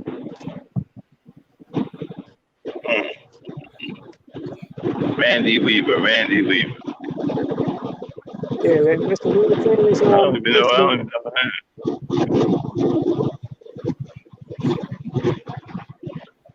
don't know what that one is. Oh, that's an old one. That was a story that happened in like 95, 96. The Ruby Ridge, Idaho. Let me ask you guys a question. Remember the Atlanta child murders? I remember that. I was a kid myself. That triggered me as a child. The Atlanta child murders, that dude still today maintain his innocence? Wow. Yeah, because it's suspected that it was organized. Yeah, he keep maintaining his innocence. He's like, he didn't kill these kids. Yeah, that had me triggered as a kid growing up myself, and I was easily triggered as a child, but that kind of gave me nightmares almost. Because I was basically around their age when that was happening. Yeah, I remember that back in, that happened back in what was that, the 80s? Yeah, the 80s. Yeah, that was in the 80s. And I wasn't even living in Atlanta. I lived in Chicago, but it still triggered me. I remember I was at a party at a high school party. The DJ at the time was the most prolific in Jersey. His name was Nicky Barnes. I remember him stopping the music and make an announcement talking about, let's all pray for these missing kids over there in Atlanta when it was Yeah. going on. Yeah. Speaking of Nicky Barnes, I just got through watching the an American Gangster documentary about him. Yeah, he was some old loud ass nigga. Mm-hmm. Some old loud nigga, man. He got into it with Frank Lucas, right? Yeah. Frank Lucas actually had to check him on trademark infringement. And we already know Nicky Barnes, he became a government snitch. He also, man, Nicky Barnes. I know his son Peter Barnes. His son was a big time drug dealer in Jersey. he also worked with the mafia. The mafia is the one who really gave him his start. The Italians. Yeah, and then and who was it? Bumpy Johnson. Bumpy Johnson had everything in check. Mm-hmm. Bumpy Johnson, that was Frank. He was Frank Lucas's mentor. That's who Frank Lucas was working for, right? Bumpy Johnson. Frank Lucas worked for Bumpy Johnson. Yeah, and he had so much love for Bumpy too. He had a lot of love for Bumpy. Matter of fact, he was basically setting to make things right. Everybody that owed Bumpy, he was basically like, yeah, I'm gonna pay y'all, gonna pay Bumpy back. I'm gonna make that right. He said about doing it too. Didn't Bumpy Bumpy had a heart attack right there in Woolworth, didn't he? Yeah, he was sitting in a chair in Woolworth. Yep. That's a store people don't remember. Woolworth. I think they got bought out. Yeah, man, they got bought out by who brought them out? Macy's. I think Macy's probably did buy them out. Yeah, man. They had Woolworth. I forgot what kind of store Woolworth was. Wasn't it like a grocery / department store / pharmacy / ice cream parlor? Store. Yeah. Yeah. It was a department store. Back then we had Woolworths, Zare, Venture. Yeah. Two Guys. You had Two Guys. Yup. All right, y'all. I'm telling my age. I'm telling my age now. I still remember all that. I think Two Guys was more in Jersey though. Okay, I don't remember Two Guys. Yeah. Yeah, I think they were more in Jersey. Two Guys. You had Two Guys was a big, huge department store. I think they was brought out by Toys R Us. Huge. We used to go in Two Guys and steal. Okay. Yeah, we used to go down there and steal shit. We was goddamn career criminals down that motherfucker. That store was so goddamn big. That security couldn't keep up with anybody. Right? Man, we was in that motherfucker. I think they must have had 200 owls in that goddamn store. And if you stole something, the security came after you, all you had to do was take off running and start ducking in between the aisles. You'd be done lost them. That's how big that store was. Yeah. Shit, we was in there. Man, we was in there. We used to go down there and steal for fun. That place was so big.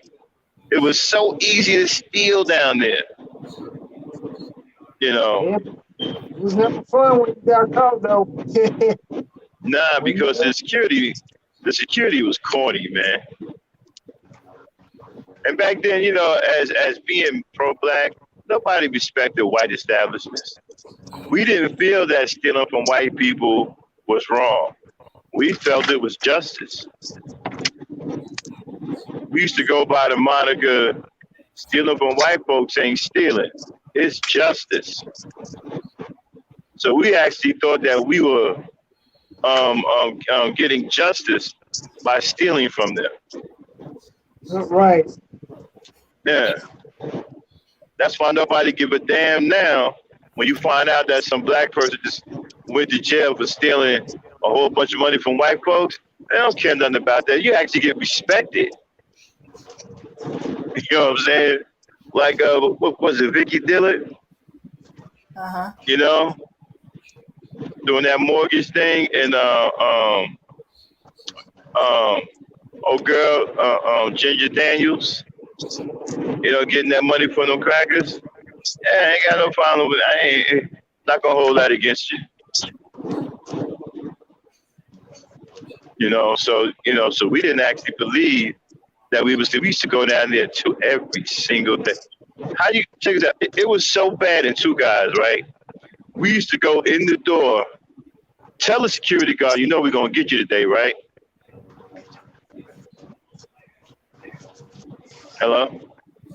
Huh? Y'all hear me? Yeah. Yeah, Yeah, we used to we used to go to the security. They be like, we're gonna get y'all today, right? And they come up, what y'all gonna really do? Man, we're gonna go in there, We used to tell the security guard we was gonna steal. And they still couldn't stop us.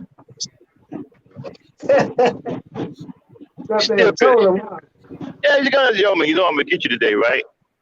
Man, y'all need to get out of here, man. Get out of here. Then we take off running all throughout the store, and they can't find us. That's how big Two Guys was. I mean, that was being a kid, Two Guys must have been the biggest department store I have ever seen. I mean, they had nothing but rows of aisles and aisles that went on forever. You can drive a car around that motherfucker and still have enough room for traffic lights. That's how big that store was. And they had so much merchandise. Like they had every toy you can think of. They just had everything. To me, I think Two Guys was Walmart without the food. They were like Walmart without the food. And back then, nobody really did security. Nobody didn't give a fuck. Like when we worked for Caldors, right? We was getting them white folks, man. Like all the security was down with it. Okay, we had the whole shift stealing. And as long as you got something for security, they was cool with it. So you go to work that day, because okay, what y'all want? Yo, man, let me get a TV. All right, man, I got you. Make sure you pull your car up later on and keep the trunk open. All right, I bet. That's it. You hook the guards up. Yeah. You hook the security guards up.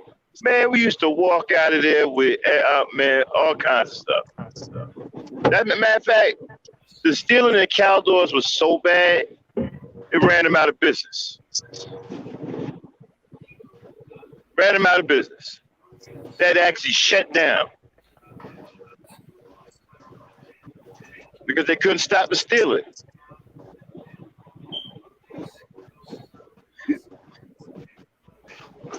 Those were, Wow. Yeah, we was proud too, man. We hated white folks. We hated we're doing it back. We was proud to go steal from them. We couldn't, but we used to have meetings at night. Yo, man, listen, y'all go hit Toys R Us. We gonna hit Two Guys. We used to fight over who gonna hit Two Guys. We used to actually get in the fight. No, man, I want to hit Two Guys. No, y'all did Two Guys yesterday. No, we used to actually get into fights. See who was gonna hit Two Guys. That's how fun it was to steal from Two Guys, bro. Now don't get me wrong, we're not promoting stealing here on the Ebony Star Network. We're just talking about stuff we used to do back in the day. We were out of our mind back then. To keep it politically correct, but we're not condoning thievery for somebody to go run up talking about, oh, Maxim over there saying it's okay to steal. No, we're not saying that. All right? We're just telling the story of what happened back in the day, how black folks really had no respect for white people in their establishments and had no problem taking things from them because they had the mentality that white people have taken stuff from everyone else. They still are. Right. Still the truth. Right. And so they had the mentality that taking from them wasn't wrong because they have taken so much from everyone else. You know, man, the coldest line I ever heard in a movie right? That is a depiction of real life and what white people do to people was in the movie 300, right? When they was about to fight Xerxes' army, right? Before they engaged in battle, King Leonidas said, right? Give them nothing, but take from them everything. That's deep. Yeah. I mean, that was the coldest line I ever heard in a movie. Give them nothing, but take from them everything. And when you look at what white folks do, isn't that what they do? You know what? Is that what they have done? Bottom line is basically your oppressor is pretty much telling you to your face who he is. If you pay attention, it's like, yeah, we're telling you who we are. I actually had a white dude I used to work with. I lived in Dallas. He told me that, yeah, we are some of the most evil, conniving people ever. We were stabbed in the back. A white dude told me this. And I was like looking at it, interesting, really. That's why I never had a white friend. Never had a white. No, actually, I did. I had a white friend for 3 days. Long time ago. For 3 days? 3 days. Yup, how did you pull that off, Max? For 3 days. We How got did you pull around. that around? Man, listen. We got around other white folks, and he showed his true colors. Ain't never had a white friend after that. Ain't never had a white folk. Never.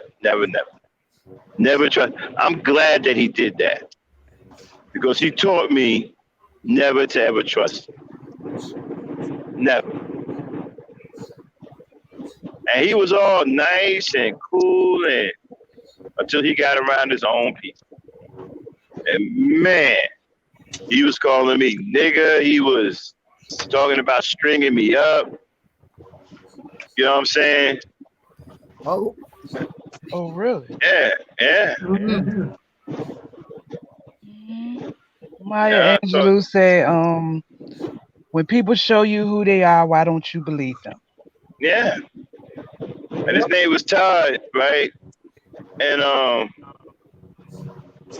we lived, like you see, back in the day, it wasn't uncommon for white folks to live close to black folks before white flight. This happened, this is before white flight. Okay? There used to actually be white folks who lived in the neighborhood. Okay? And so, or there'd be some white folks who lived around the corner. You know, until the white flight came, right? And so I thought this white boy was my friend until we got around his family, and oh my God. I mean, nigga this, nigga that. But to the day, I thank him for that because he taught me never to trust white folks. Yeah, I ain't never trust another white folk ever again, and won't ever trust them. All because of that one incident over 3 decades ago. Yeah, Compton, California used to be white. Yeah. Jersey used to be almost all white too. You know. But I ain't never trusted white folks again after. I mean, I can sit up and tell you some stories about how white folks used to be back in Bayonne, New Jersey, how they had a group called the Bones, a motorcycle group that used to come out around 3 o'clock and go over to the black areas and beat up the kids in the school. Oh. Until they ran into Pookie and Ray Ray and them. And Pookie and Ray Ray and them put a stop to that shit. Mm-hmm.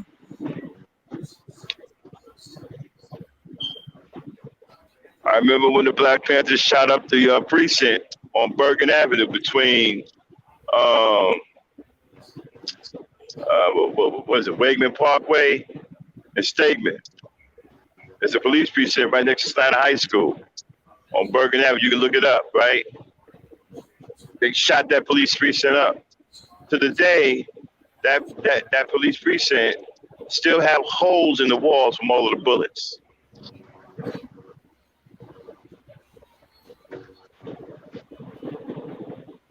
I can tell you about the time where they cut the cop's head off in Newark, New Jersey, and rolled it down Market Street. Damn. Oh yeah, man. Black folks, we tell you something, man. Black folks was back in the day. Black folks was on some other shit, man. This is what I'm trying to tell y'all. Y'all need to go back to the 70s, the 60s to the 70s, and the early 80s. Black folks was on some other shit. They was fighting cops, shooting cops, killing white folks. I got a brother today named Black Guard who they ain't gonna never let out of jail because he killed a white man with one punch. Damn. You know, but the guy was, Okay, it straight itself. Okay. I was about to tell Bella it was saying she wasn't connected. Yeah. See, black folks was different back then, man. Black folks wasn't afraid of white people. You didn't have nobody running around here talking about we need to, nah, wasn't nobody doing that. As a matter of fact, the pastors and the preachers, they had to come out on the street to try to stop black folks from fighting in the street, fighting cops. And back then, the preachers would actually be in your neighborhood. I remember when the pastor would come to your house and have dinner with y'all and bless the whole house. Back then, the doctors made house calls. You didn't have to go to the doctor's office. The doctor would come to your house. You know? Sure. Yeah. My pastor was a teacher and a coach. Before he. So he was like in the neighborhood, right in the heart of the neighborhood. Man, let me tell you something. These pastors now are nothing but gold diggers. Now you want to talk about a gold digger? He trying to call a black woman a gold digger. These pastors are gold diggers. Those are gold diggers. They're about that money now. They ain't about nothing else but money. TD Jakes, Creflo. First of all, Creflo Dollar. How are you getting fooled by him? Can somebody explain to me how anybody's being fooled by Creflo Dollar?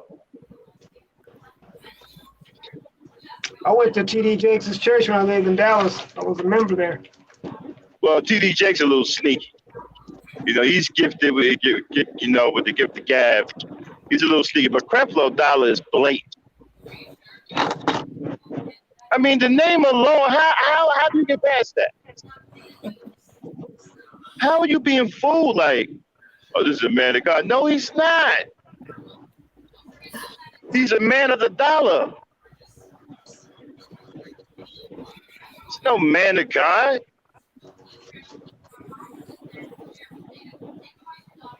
And then with the $60 million jet, black folks talking about, well, he ain't gonna get no $60 million jet. We're gonna give him a $59 million jet. And he gonna have to like it. Sure. I wasn't giving him a jet it out. When I saw that, I was like, has he lost his mind? This is why I call Christians spiritually dumb. Because you gotta be spiritually dumb to give a man $60 million that tells you he don't fly with sinners. Yeah. He's supposed to be close to the sinners. How you expect to reach them? There've been plenty of opportunity for you to reach some people. They can't go anywhere. They in the plane. Like I said, TD Jakes is just a whole different animal. Okay, he's a different animal. He's a gifted talker.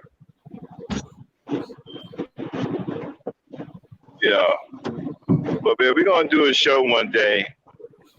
I'm trying to figure out when I want to do it. And we're gonna dig into this Christianity. We gotta have this show. Yeah, it's gonna be some fights, but we need to face the truth. Sometimes facing the truth ain't easy. There's gonna be a couple of fights, but we need to face the truth about Christianity, about religion. Period.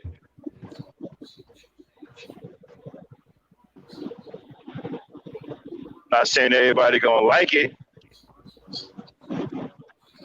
but we need to have that tough discussion about religion, about the Bible, and you know, and what's really going on and how it's being played out.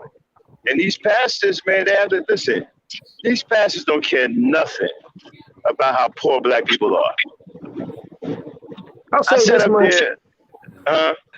I'll say this much, that a lot of people, they think that there's Jesus on that on those pictures. That's actually Cesar Borgia, a white man who was known by Michelangelo. And the Bible actually calls us believers. The word Christian was actually used as a term of mockery. It was actually a mocking term.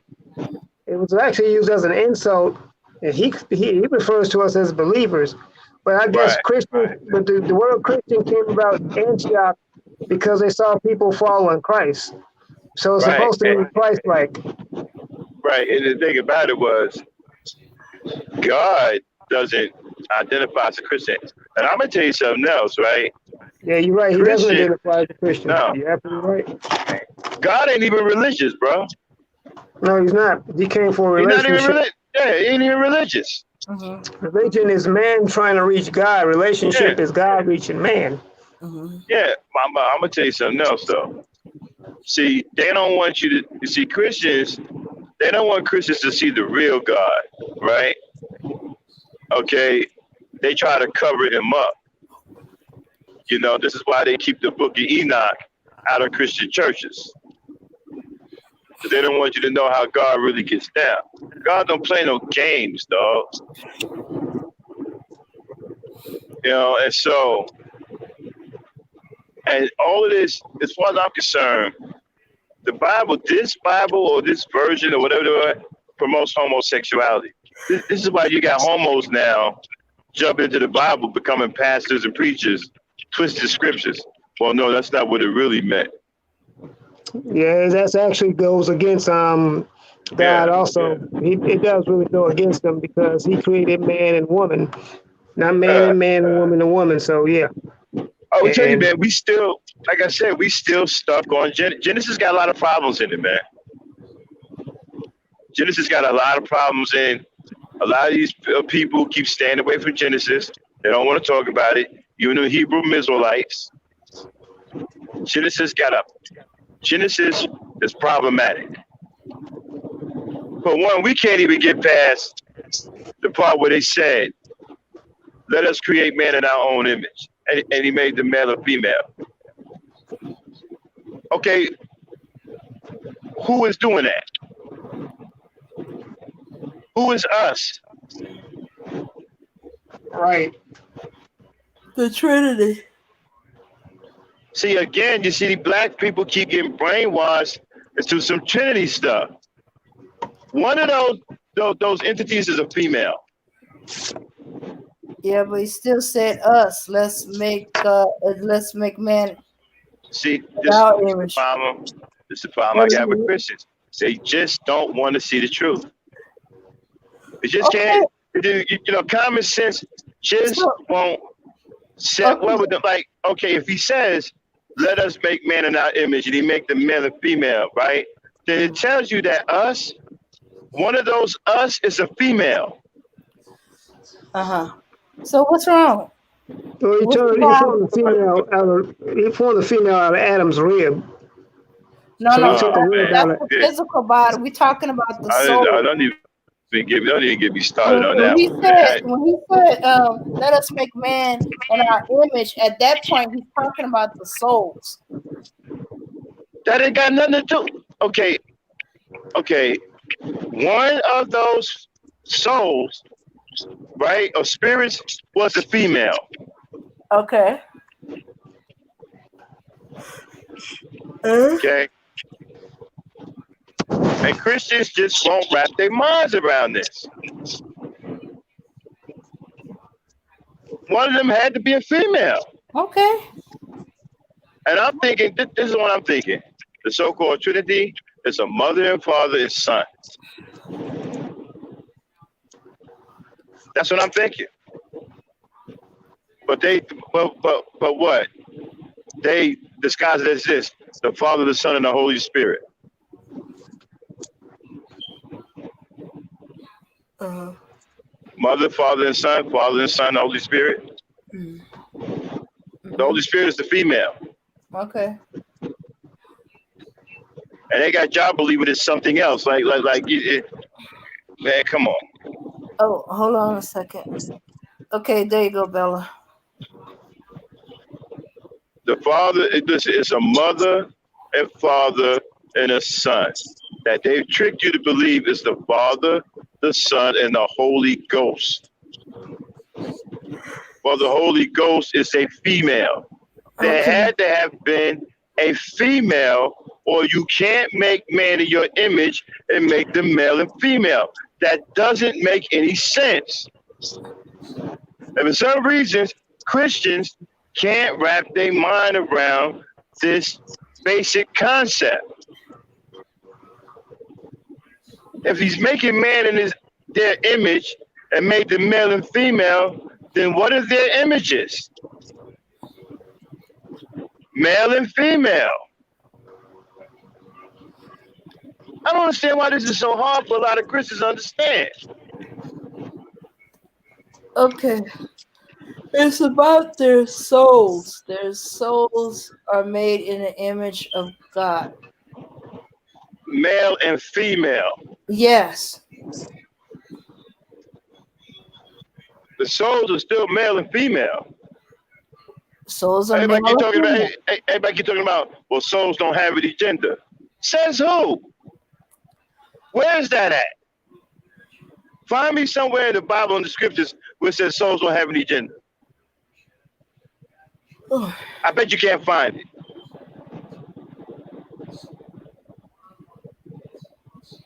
And then, right, where is the, okay, my whole problem is this, right? If they made man in the image male and female and all that, then where are the female angels? I'm gonna keep asking that question until somebody give me. I'm gonna keep answering that question until somebody give me a real answer. Men and angels are not the same thing. I didn't say they were the same thing. I said where are the female angels? None of the angels are mentioned because even souls have a gender. Okay. Yeah, I know we all start off as female. Okay. This is my thing too, Mac. If like Dane said that the man and angel are different, are two different things, then why do they insinuate that the angels are male? Michael, Gabriel. Exactly. Thank you. What's the other one's names? That's the only ones that came to the top of my head right now. Yeah, Zazel. The word El actually in Michael and Gabriel, those last two letters means light bearer. And then here's another thing. If they're not affected by no female angels, then why does Zentraza get 199 of his boys and they all came down here to earth to take wives? Somebody got tired of an all male presence. Okay. Somebody said, well, wait a minute. Then Where are the women? That means they've been corrupted because they're not supposed to be seen. The third angel you were talking about, it was Lucifer. He was the bright and morning star. He was also known as the son of the light, something of the light. I think was the son of the light. Yeah, but he wasn't a part of the 200 angels, though. He wasn't part of the 200 angels. He was the one that rose up against God, because even Jesus said when he was defeated, he saw him shoot through the cosmos like a phone. Yeah. He led the rebellion. The one third of the angels that fell when they rebelled against God. And that's how demons are, just fallen angels. Right. And so why was Zentraza and Raphael. Was it Zentraza, Raphael? They all had the name L. Yeah, even Angel. Part of L or whatever. Why do The all of these Angel actually L's? means helper. It Right. really means helper. Why do all of these L's when they went to seek wives? Why was they corrupted? Okay. Okay. They were okay. They were corrupted. Yeah, all of a sudden they're corrupted. Yeah, because they're going to seek women. Mm-hmm. Huh? Yeah. Here's my problem. Right. If God said that, right, it's an abomination for a man to lay with another man as he lay with a woman, right? Then why would 200 angels who sought wives be corrupted? Because they weren't supposed to be having sexual relations with man. You change. Okay. Stop it. Wait a minute. Where is that at? There's no scripture, right, that tells you that angels aren't supposed to be having sexual relations with anybody. You change. Nobody can find it. Nobody can find that. This is what I'm talking about. People be making stuff up. Nobody can find any scripture. Okay, I know there's a scripture about it somewhere. Where is it? I'm gonna have to find it. Okay. When you find it, let us know. We're gonna talk about it because I didn't see that scripture nowhere. Okay. All right. And here's something I got a problem with, right?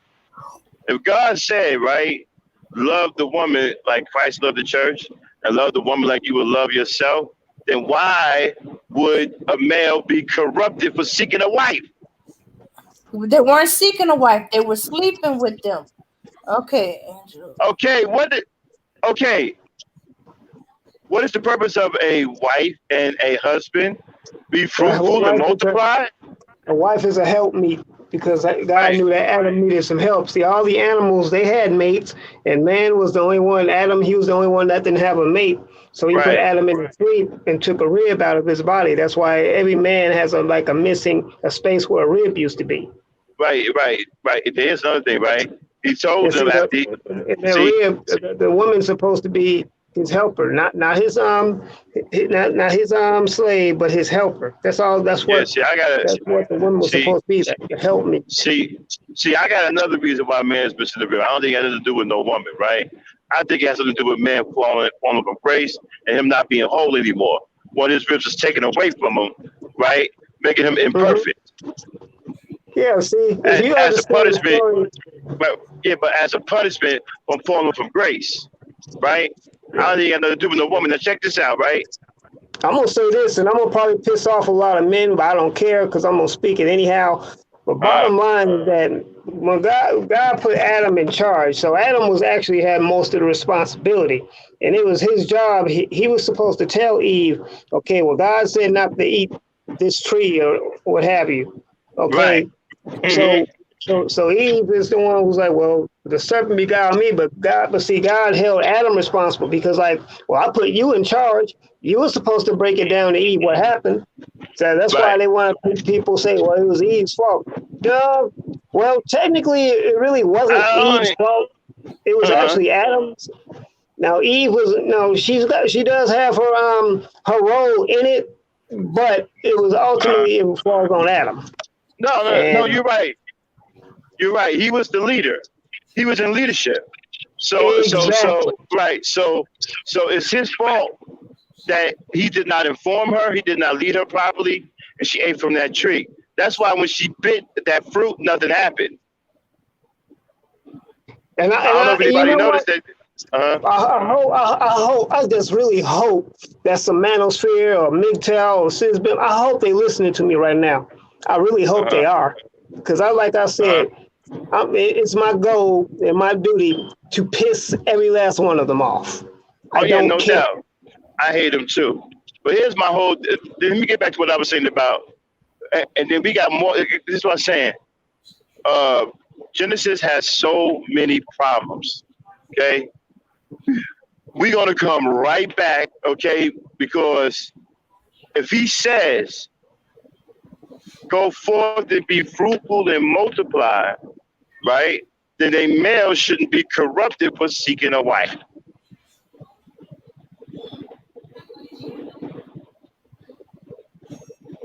And most of them angels, well, hell, all of them, right? Because I don't remember no female angel unless somebody found one I don't know anything about. Those are all males.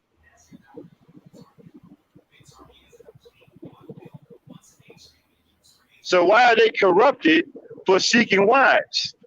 That don't even make. First of all, if God said love the woman like you would love yourself, and then why were there no females for the male angels?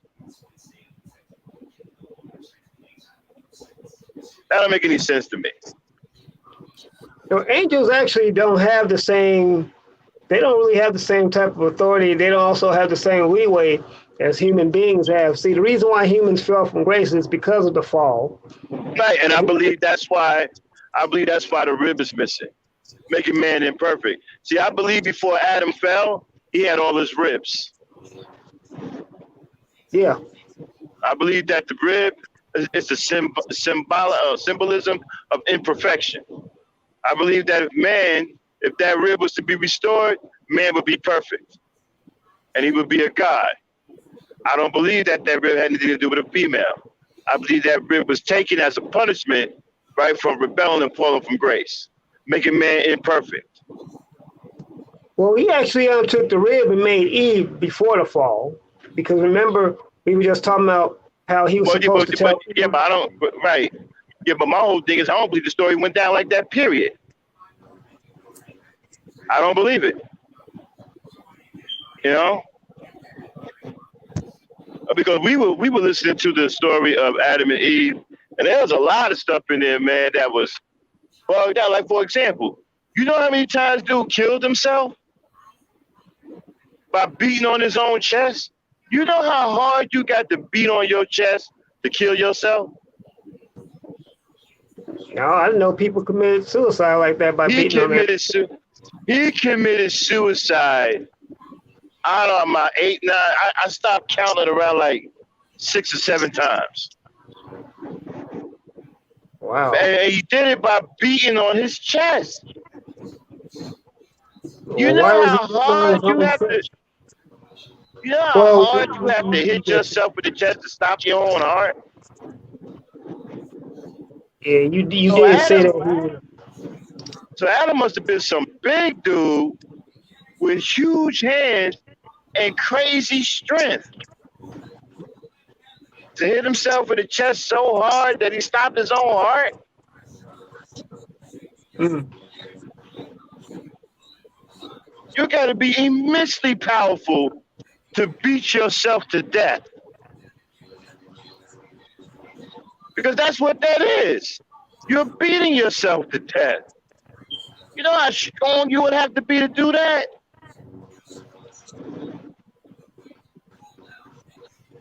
So he committed suicide several times. I think Eve did too. And God kept bringing them back to life. He wouldn't let them die, right?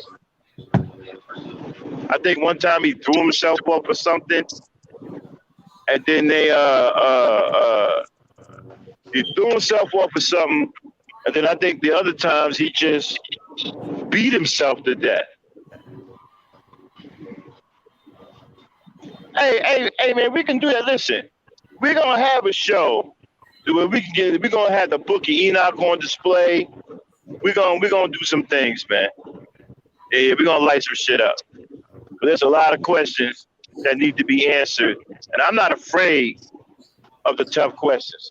I'm not afraid to have the tough conversation. And black people need to stop running from this conversation. If we ever gonna have some clarity and some real truth, we got to stop running from it. Okay, we got to stop being afraid to discuss religion. Oh, I don't want to talk about religion. Then you ain't gonna never have any clarity. If you got to realize those are 2 hot button topics: politics and religion. Those are the 2 most hot button topics in the history of the world. Well, politics ain't worth a damn because the white folks are involved. Okay. They're the 2 most hot button topics because it challenges who a person is down to their essence. It challenges how people perceive themselves and who they thought they were. And a lot of people are afraid to let go and actually be objective and step back and take a look, because if they feel like if they lose who they are or lose religion and that's who they are, then who are they? It's an Right, identity crisis. Mhm. right. That makes sense. That's just my observation. Mm-hmm. That makes a lot of sense. Yeah. I don't know. I never looked at it that way. That is powerful, though. Mm-hmm. I never But looked at yet, it as, huh? yes, you definitely even talk about Cesar Borgia too. You know who he was. Well, I had the I had the privilege of growing up in a pro-black household. Even though my mother was a Christian, she was pro-black because my father was hardcore pro-black, and they didn't allow pictures of white folks in our house. Yeah, my mom was a Black Panther, and my dad was a Hmm. member of another organization. So yeah, I know Yeah, exactly what you mean. exactly. We didn't have no. My pops didn't allow no white folks in his house. Period. You know, he didn't That's even an want the white insult. doctors. He didn't even want the white doctors coming by.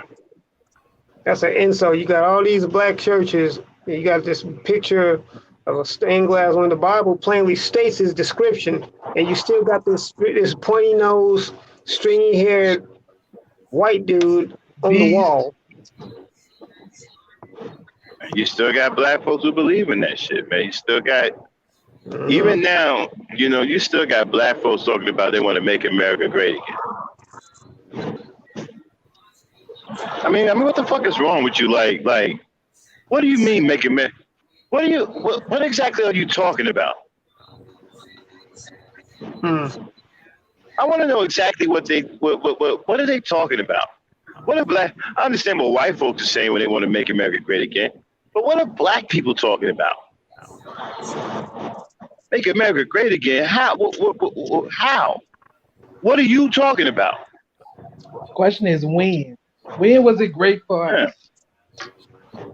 yeah. Like I You said, get like what are they talking about? Like make America great again? Followers. make That's the characteristics of followers and not leaders.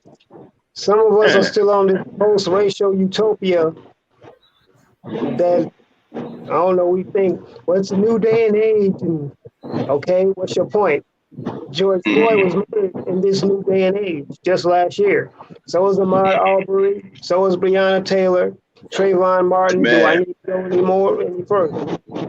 man, Ahmaud Arbery, that was a brutal, blatant murder, man. Did y'all see what they did to that man? They Yeah, I chased saw him it. down. They chased him down. They trapped him like an animal. They started a confrontation with him, knowing that he was going to fight for his life, and blew that man away. And then when that man was on the ground with a shotgun blast to his chest, he shot him two more times with a shotgun. And them demons that did it, yeah, I said demons. I did not call them, I'm not going to even refer to them as human beings because they were demonic animals that need to be put in the ground their damn self. Yeah, I said it. White folks ain't human anyway. They're humanoid. They're recessive in nature. And if you take any biology or genetic class, recessive genes are mutant genes. So they are mutants. Their whole body is made up of recessive genes, everything that makes them. Their color, their hair color, their eye color, their skin color, all of those are recessive in nature. So they are mutations. They are mutants. They are not human. So you had it right when you said demon, mutant, anything of that nature. They are not human just because they have two arms, two legs, and a head just like us. Does not make us the same. And those are the ones that you see in public.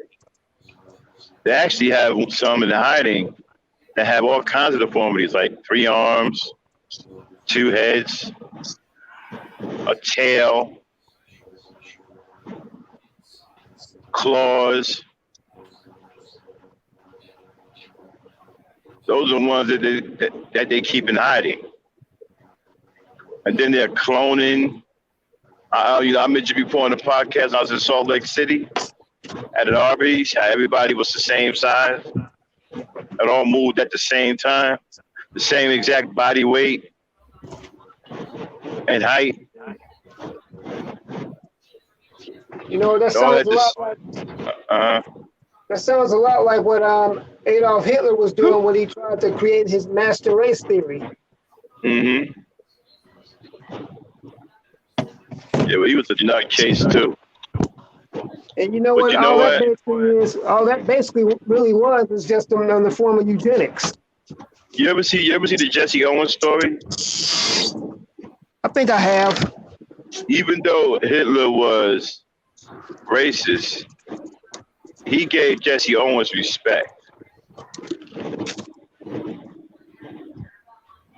They actually had a dinner together after Jesse Owens showed out in the Olympics. I believe he actually had a dinner with Hitler, and how Hitler admired how athletic he was. Yeah, he lit them Germans up. Oh yeah. And you got you. I'm sorry. Go ahead. What's the guy that got the legs made out of stainless steel? And he killed his girlfriend. His name was Oscar something. And I believe he lives in South Africa. He was a runner, and he's got two. Pistorius. Oscar what? Pistorius. Oscar Pistorius. Oscar Pistorius. Pistorius, yeah. He got the metal legs. And wasn't that how he learned how to run on? Because he killed his wife, and he ended up going to jail over there in South Africa. Man, he murdered his wife, man.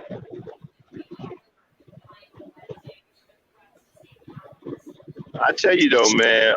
The South Africans also had a form of eugenics program. Botha, he was promoting it. They still promoting it. They still got black people. They got black people now making commercials about eugenics. Got black people making commercials about that. I mean, we done got into the. You know what? I think another one of our weaknesses is this currency, man. You know, they made it to the point where we got to have this paper, right, in order to survive. And so they do it. It's acceptable in our society to do anything for money. People understand you if you kill a family, right? People who who have a moral compass, right, will say that you're an animal. But people who don't, who actually believe in the philosophy of doing anything for money, right, will actually say, understand that you did it for the money. Because that's the way the society is set up. And that's why we have so many killings and so many deaths. Like, for example, you got people who murder whole families or murder people for insurance money. You know, $50,000 or $100,000. And a lot of times it's their own family they murder. Yeah, and so it makes you kind of creepy when your girl. I ain't gonna lie, when my wife took out life insurance policy on me a while back, I was bugging out because she didn't tell me. I found out about it. You know what I'm saying? But we talked about it and everything, and finally got that straightened out. But she took it, when she took an insurance policy out on me, I started tripping because I found out about it. She didn't tell me. I was like, "What are you?" I mean, I came home one day. What is this? I was like, man, I was tripping, but because people were killing people for less, right? But I understood why she did it, because of my profession and what I do. You know what I mean? And so everything is good on the home front. But this society breeds monsters, it breeds pedophiles, it breeds cannibals. Cannibalism is okay. Drinking blood is okay. They promote all kinds of ghoulish vampire movies. Oh Now, no. I'm sorry, but that made me think of something. When you said cannibalism is okay, yeah, I yeah. was um I was looking at a Facebook post and I went to look it up for myself to make sure it was true because I was like, what the hell? It makes sense and I know why, but they are trying to find viable egg substitutes, and guess what one of Uh, them is? ew, don't even get me started. You Blood. an egg. Blood. Ew. Because blood, eggs and blood share a protein called albumin, Hmm. and that's what gives like the fluffiness. Like if you make a I don't know, a quiche or something like that. But yeah, but you can substitute, and they actually broke down the measurement in the study of how much blood you would for like one egg, how much you would need. But yeah, but they're researching blood as a alternative to eggs. If you ain't got no eggs and you just got to have that cake, you can Ew. use blood. So that makes you never want to eat nothing red again. You know Well, what you I'm know what? saying?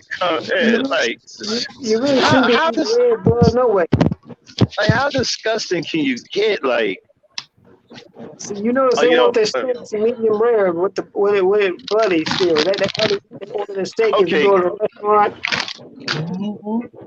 okay. Do y'all know the story of Donner's Pass? Donner, Donner's Pass is a legendary mountain in California. When you go down Interstate 80, right? No, no, no. I'm sorry. It's not on Interstate 80. It's on Interstate 40. You take Interstate 40. No, Well, in is it California, it is. 80? I live in California. I think it's 80, right? Aaron Collins. I When wouldn't you know coming which in one I from live. Nevada, Okay, so you probably talking about on the other. Is it that's kind of like 40, right? That's 40, right? No, it's Interstate 80. It's Interstate 80. Down there by Reno, Nevada. That's Interstate 80, right? it sound like it might be closer to Southern Cali. Yeah, that's Reno, Nevada. Okay, so when you're coming in from the Reno, Nevada side, which is Interstate 80, you will go down Donner's Pass, coming into California. It's a legendary mountain that done claimed a ton of lives. It's huge, it's big, it's long, and then, man, God forbid if you on there when they had the nerve to be doing construction on it.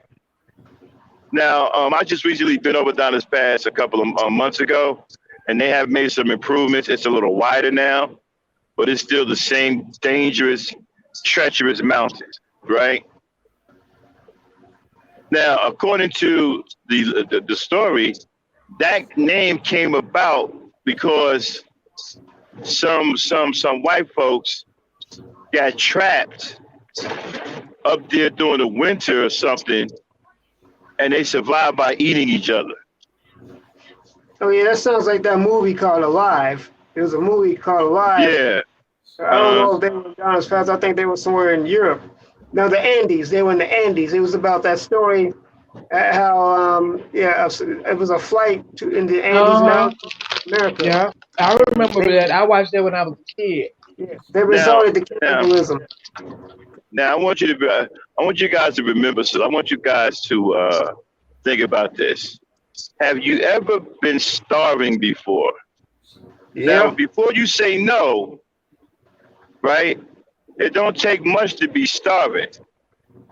If you go without food for 2 days, technically you're starving. right. Okay? So have you ever been starving before? Yeah. Have you ever thought about eating a person? Hell no. Hell no. Hell to the no. I mean, I've gone without food for 7 days straight. when I was fasting, right? Mm-hmm. I've known people who've gone without food longer than that, and nobody thought about eating a human being. I mean, that doesn't come to. That's not a. That's what I'm saying. These aren't attributes of humans. Humans don't think about eating other humans. I don't care if you're starving, your tongue hanging out. If your tongue hanging out, and you're thirsty, you drink about water. You don't think about drinking somebody's blood. Right. Matter of fact, the word hue, the first two letters HU means color. Exactly. And then you know what? When you look at vampires, right, who are mythical beings, I keep trying to tell people these things don't exist. These some old ghouls and some old monsters that white folks have created to depict their personality. This is who they are. This is who they want to be. They want to be these ghoulish, disgusting, monsters that they want to make look cool in the eyes of the public, right? And so what does a vampire do? What is the thirst of a vampire, right? When we think of thirst, we drink water. But a vampire, when they're thirsty, they drink blood. Yep. When have you ever been so thirsty that you want to drink a person's blood? I haven't. You don't. Never. Again, these are not attributes of human beings. No human thinks about drinking somebody's blood when they're thirsty or eating another person when they're hungry or starving. But these motherfuckers, we're all going to die, so we may as well live as long as we can by eating each other. That's not going to happen to black folks. If you got black folks out there stuck, they're just going to die. If they figure, like, look, there ain't no way out of this. Anybody got a deck of cards, Anybody got some smokes? Know what I mean? Oh, man, a deck of cards. Oh. Yeah, nigga gonna play some spades. You know what I'm saying? Fuck it. We out of here, yo. Let's get some of these spade games in. But ain't nobody gonna eat nobody. I see us eating grass first before we even eat a person. Yeah, you know what? Matter of fact, you know what? Thank you, Bella. Niggas will turn into fucking herbivores. Yeah, herbal motherfuckers. Hey man, I think we can get some water off this tree. Who you talking? Yeah. Chewing bark like a motherfucker. Who you talking? Yeah. Niggas will be trying shit. You be taking leaves, snatching leaves off of trees. Hey, wait a minute, this don't taste too bad. You know what I'm saying? Exactly. Yeah. The damn sure ain't gonna eat nobody. Yeah. How That's probably how half of the plants we know medicinal is medicinal for motherfuckers hungry and chewing on shit. And you know what? Grass has got to have some kind of nutrients in it because cows eat it. I would eat a beetle before I eat a person. Do you hear me? I would grab a earthworm, a beetle, something. I would cook him up, make a fire, a cricket, something. I would eat a bug first before I ate a human. Do you hear me? I'll be fucking some grasshoppers up. Get some grasshoppers. And Shit. Don't let me see a frog. I'm cooking.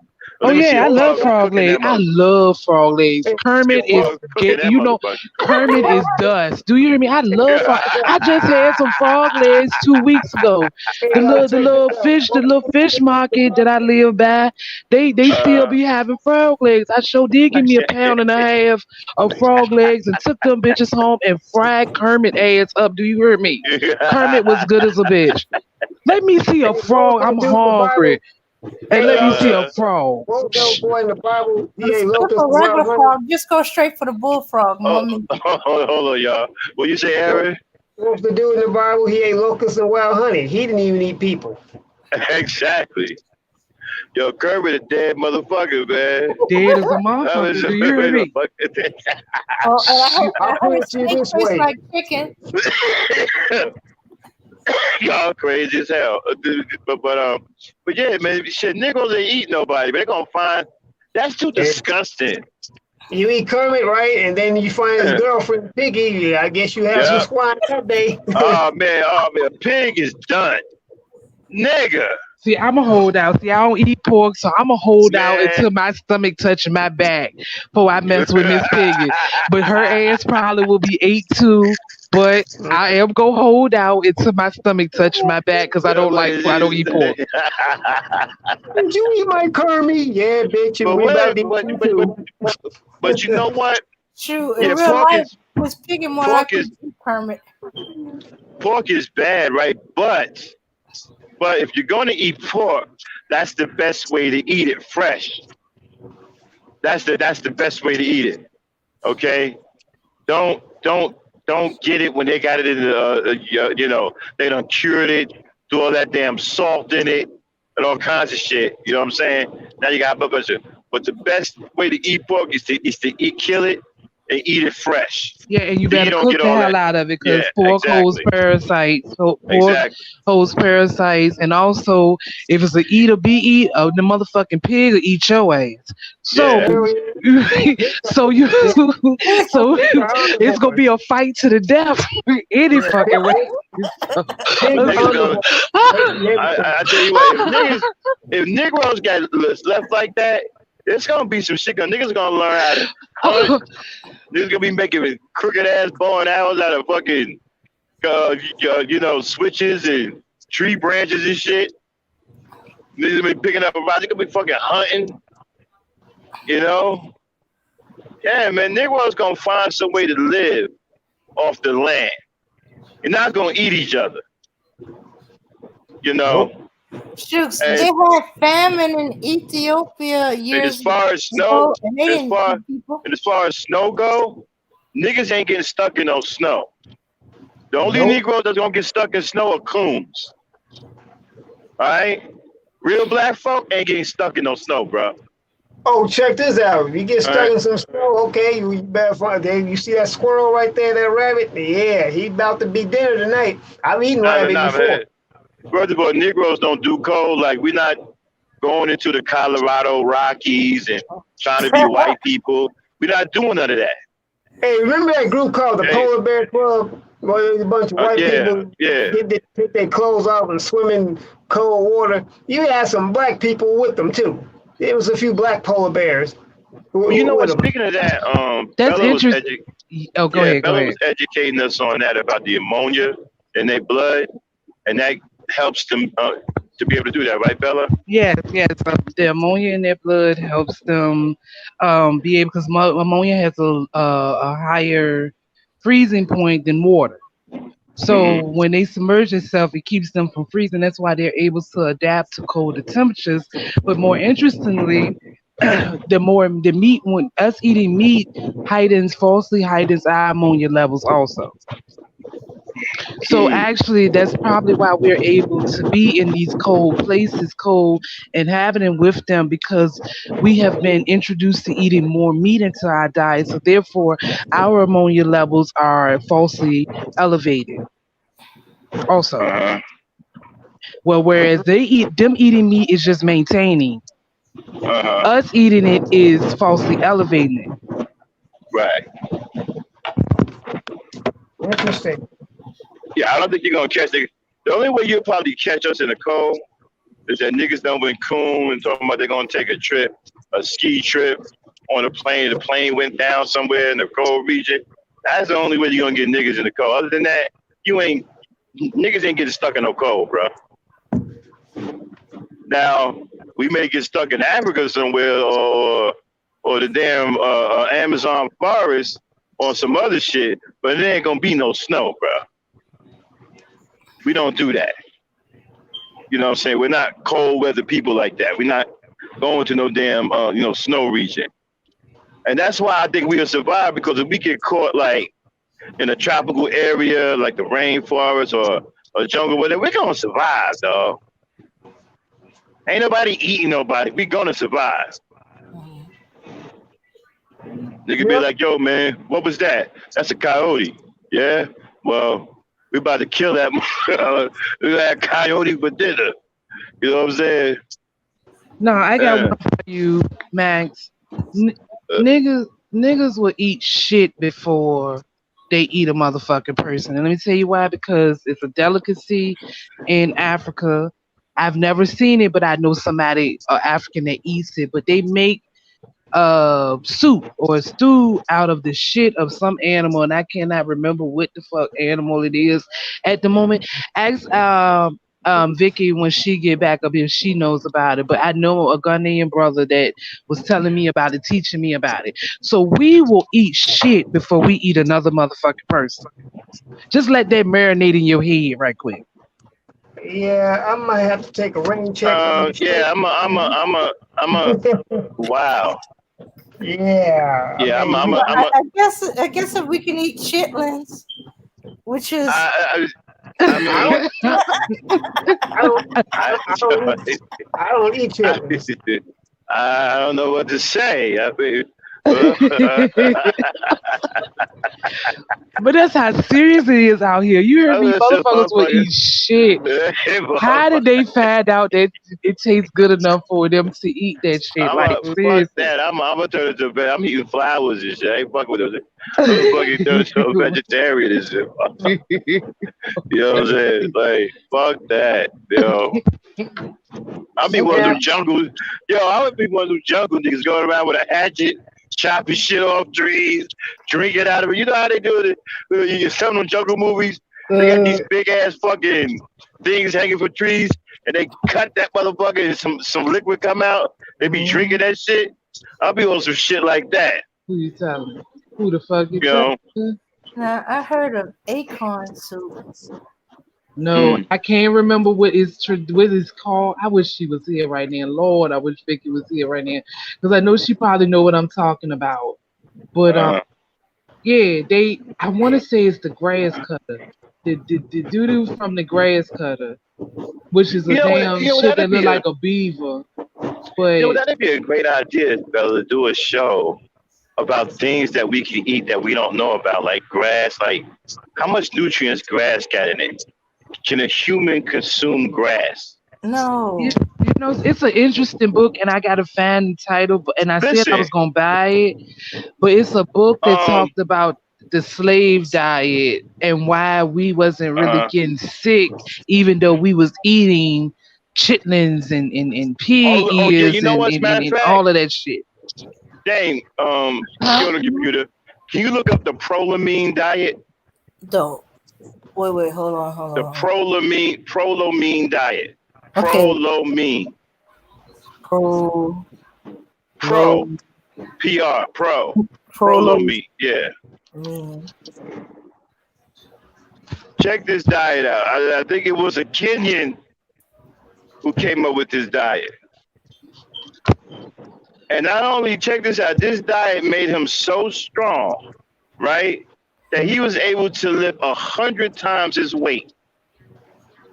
wow. Yeah, he was some skinny dude. And he lifted 1,100 pounds by doing this prolamine diet. And I think, if I'm not mistaken, I think you eat dirt. Oh, wait a minute. I think I heard something, but it's a special type of dirt. It's not just any dirt. Let's see. Yeah, it's called a prolamine diet. Yeah, I'm not saying it's all dusty shit. I'm not talking about dusty ass dirt, man. Not talking about dirty, not dust. Dirt like earth. I've been told too by some scientists that the soil has some powerful nutrients in it.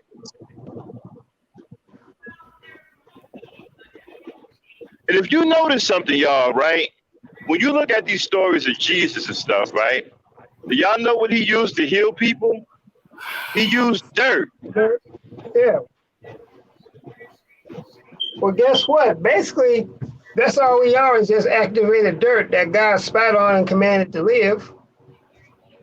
You know what? I want to try that one time, man. I want to find some good soil. If I ever get a cut, I want to put the soil on it to see what happens. But I want to see if it'll heal my wound. I want to do a little cut though, not some big old, Hey, you something remember I can, when we was something I can, kids? something I can actually recover from. Remember when we was kids, we used to, when we dropped some food, we used to pick it up, say God made dirt and dirt don't hurt. Right. Stick it in your mouth and see if it works. But you gotta make sure you didn't have a mama like mine because she freak out. You pick something up off the floor, put it in your mouth. See, back then, parents, black mothers were athletic and they knew how to drop kick. Back then, yeah, They also knew how to yeah, man. Black So mothers wasn't far removed from gymnastics and gym and running and jumping rope. Back then, oh man, black mothers were fit. Black mothers used to get out there with their daughters and jump rope. My mother used to be out there with my sister. I had 5 sisters. They'd be out there jumping rope in front of the door. My mother be out there with them. Or check this out too. Just when you think she ain't looking right, she to mess around, throw a shoe around the corner and hit your ass. Yeah. Yeah, you think that wall gonna protect you. She throw a shoe, mess around. It was nothing to see somebody's mama out there with the girls jumping rope. And sometimes it turned into a big old thing. Like women will be walking down the street and you got 20, 30 grown women out there with them jumping rope. Doing that double dutch shit. You know what I'm saying? Yeah, man. And so, women, if women really provided the blueprint for men to do some of the most prolific exercises to stay in shape.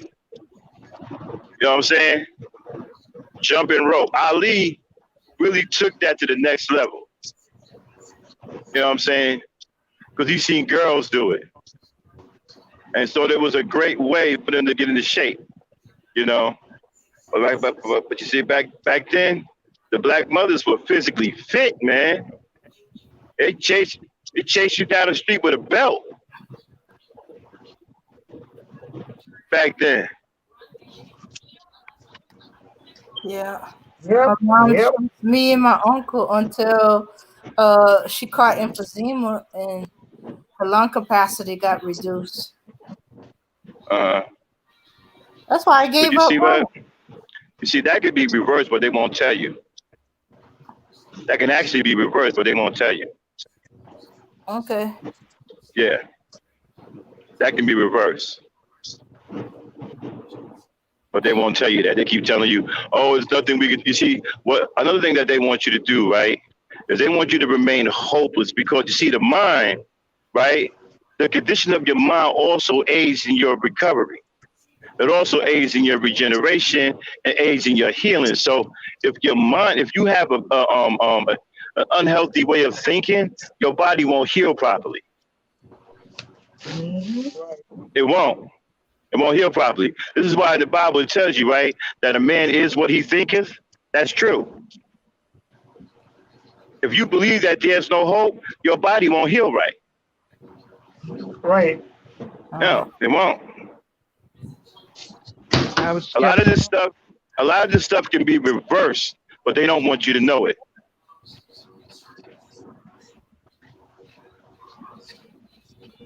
Okay. Like all this asthma. Do you know people cure asthma on a daily basis, but black folks don't know about that? Yeah. There are powerful remedies, man, that can stop a lot of this stuff. Powerful natural stuff that you get. I think what black people have to learn how to do is we got to start studying these natural herbs, and start getting educated on stuff that comes from the earth and what it can do.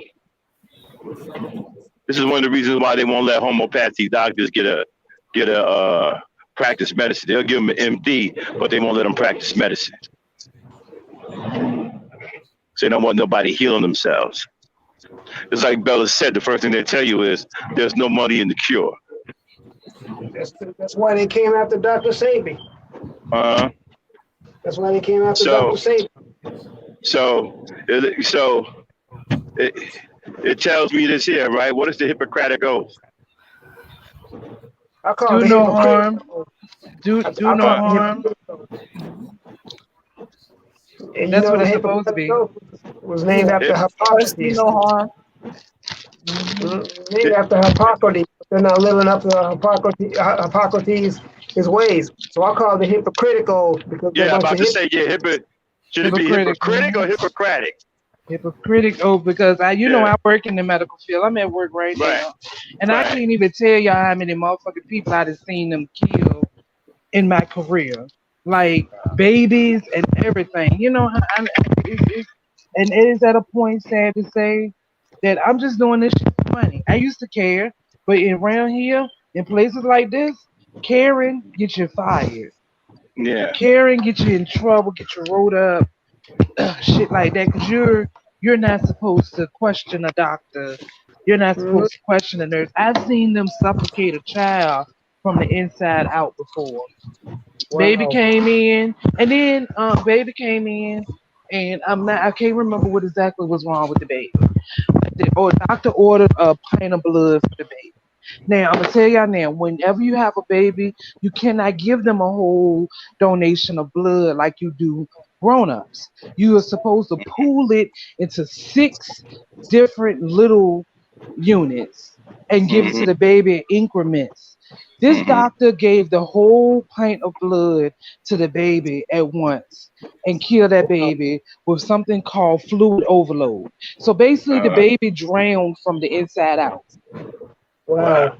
Wow. It's the Mm. So same they concept. murdered the Yeah, they baby. murdered the baby, and then I opened the newspaper 2 weeks later. They done charged the daddy with the baby's death, Wow. and I'm looking like, no, the fuck you did. Such and So such you know killed what? that child. So you know what? This is what I'm saying, right?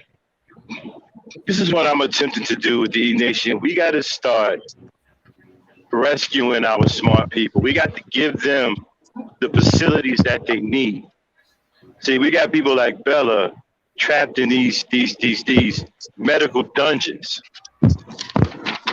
Mm, and she can't really do what she needs to do because she's in their environment Yeah. and they control their environment. So we mhm. have to create our own medical environment so our smart people can be in their own environment and practice Yep. medicine. See, that's up to us as black people. We got to start getting these facilities together.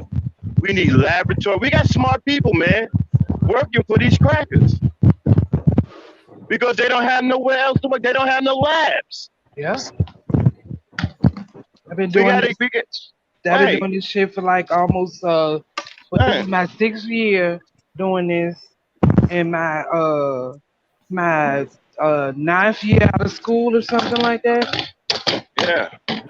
I'm gonna do a show, man, called "Taking Care of Our Smart People." We have to start supporting our smart people. They need labs. They need medical facilities. We have scientists. We have some of the most smartest scientists on earth, but they work for white folks because we have nowhere for them to work.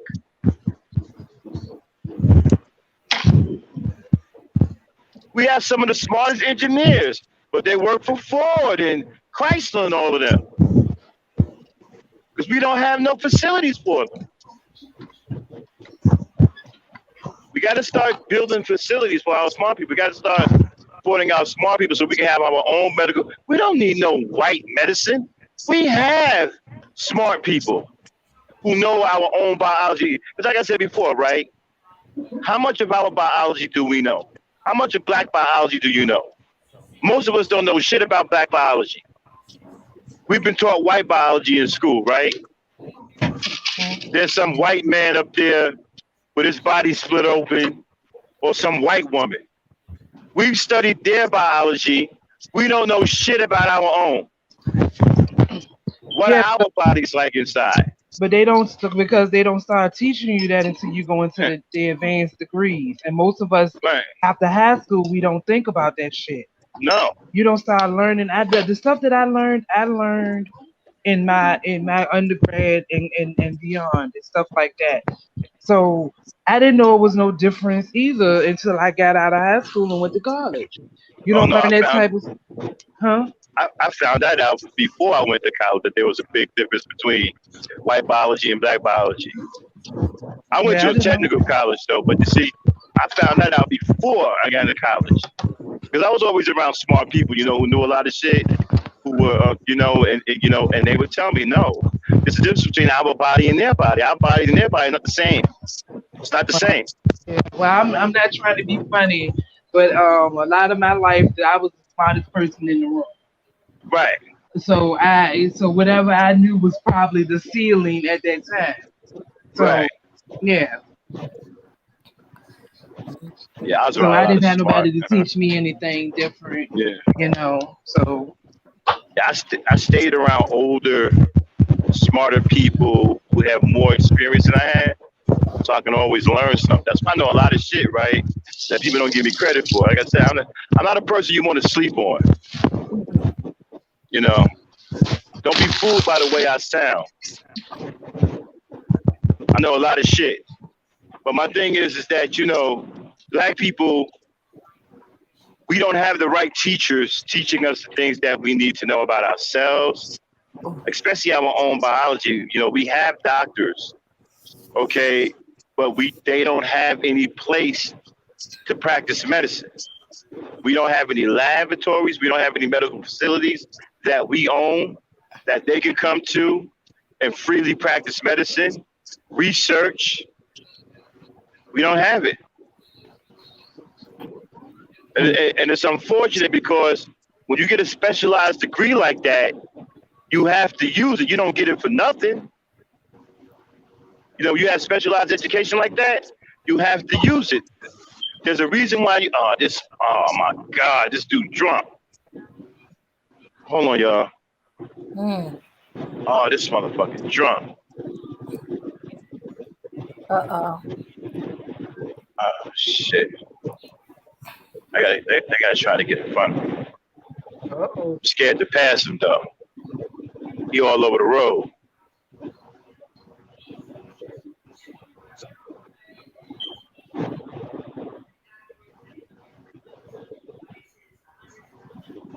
Yeah, y'all. Let me get past this guy. Okay. I'd like to thank Non Swirl Zone for the cash app. Okay. Yeah. Max is right. Ooh, I finally. learned a lot of good things about the body talking to Bella than even from my doctors, and I asked Yes. my doctors questions. Yes. I've learned some things from it too that my doctors don't even know this is what I'm talking about. We have smart people. White folks ain't got their own. Matter of fact, I don't even think white folks are smart. Yeah, that's another situation I got going on. But we have smart people, but we're not taking care of them. They need facilities. They need facilities. We need our own doctors working on this COVID thing. We need our own scientists. We need our own medical professionals. We don't need nothing from white folks.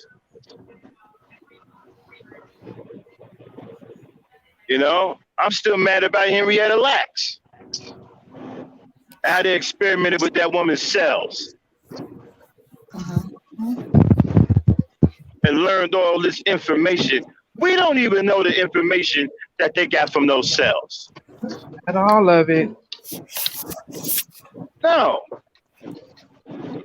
If I'm not mistaken, her cells are still alive, right? Yeah, they're They won't die, self-replicating. Their cells are self-replicating, which means and they even can't figure out outside the why. body, yes, even though they're outside the body, they're still alive and replicating on their own.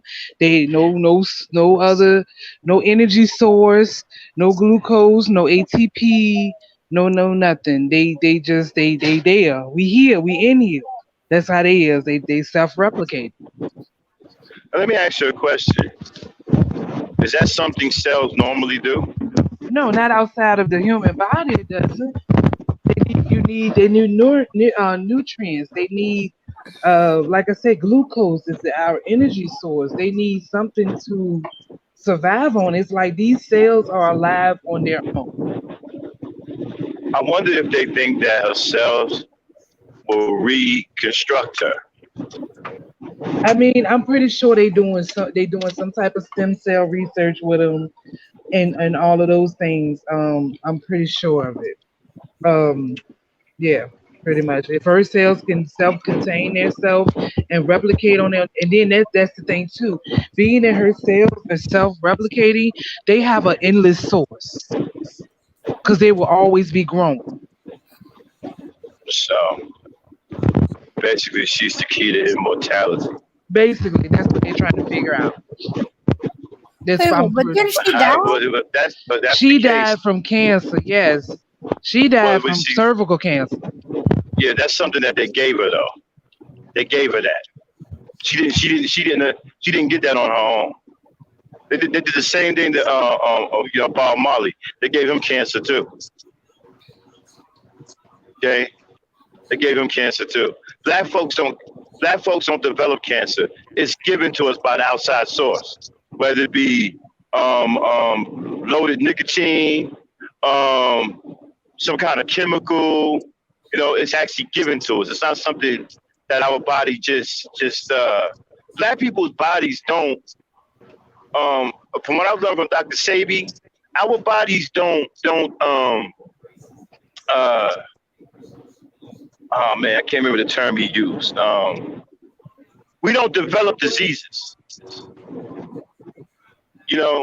Our body don't develop diseases like that.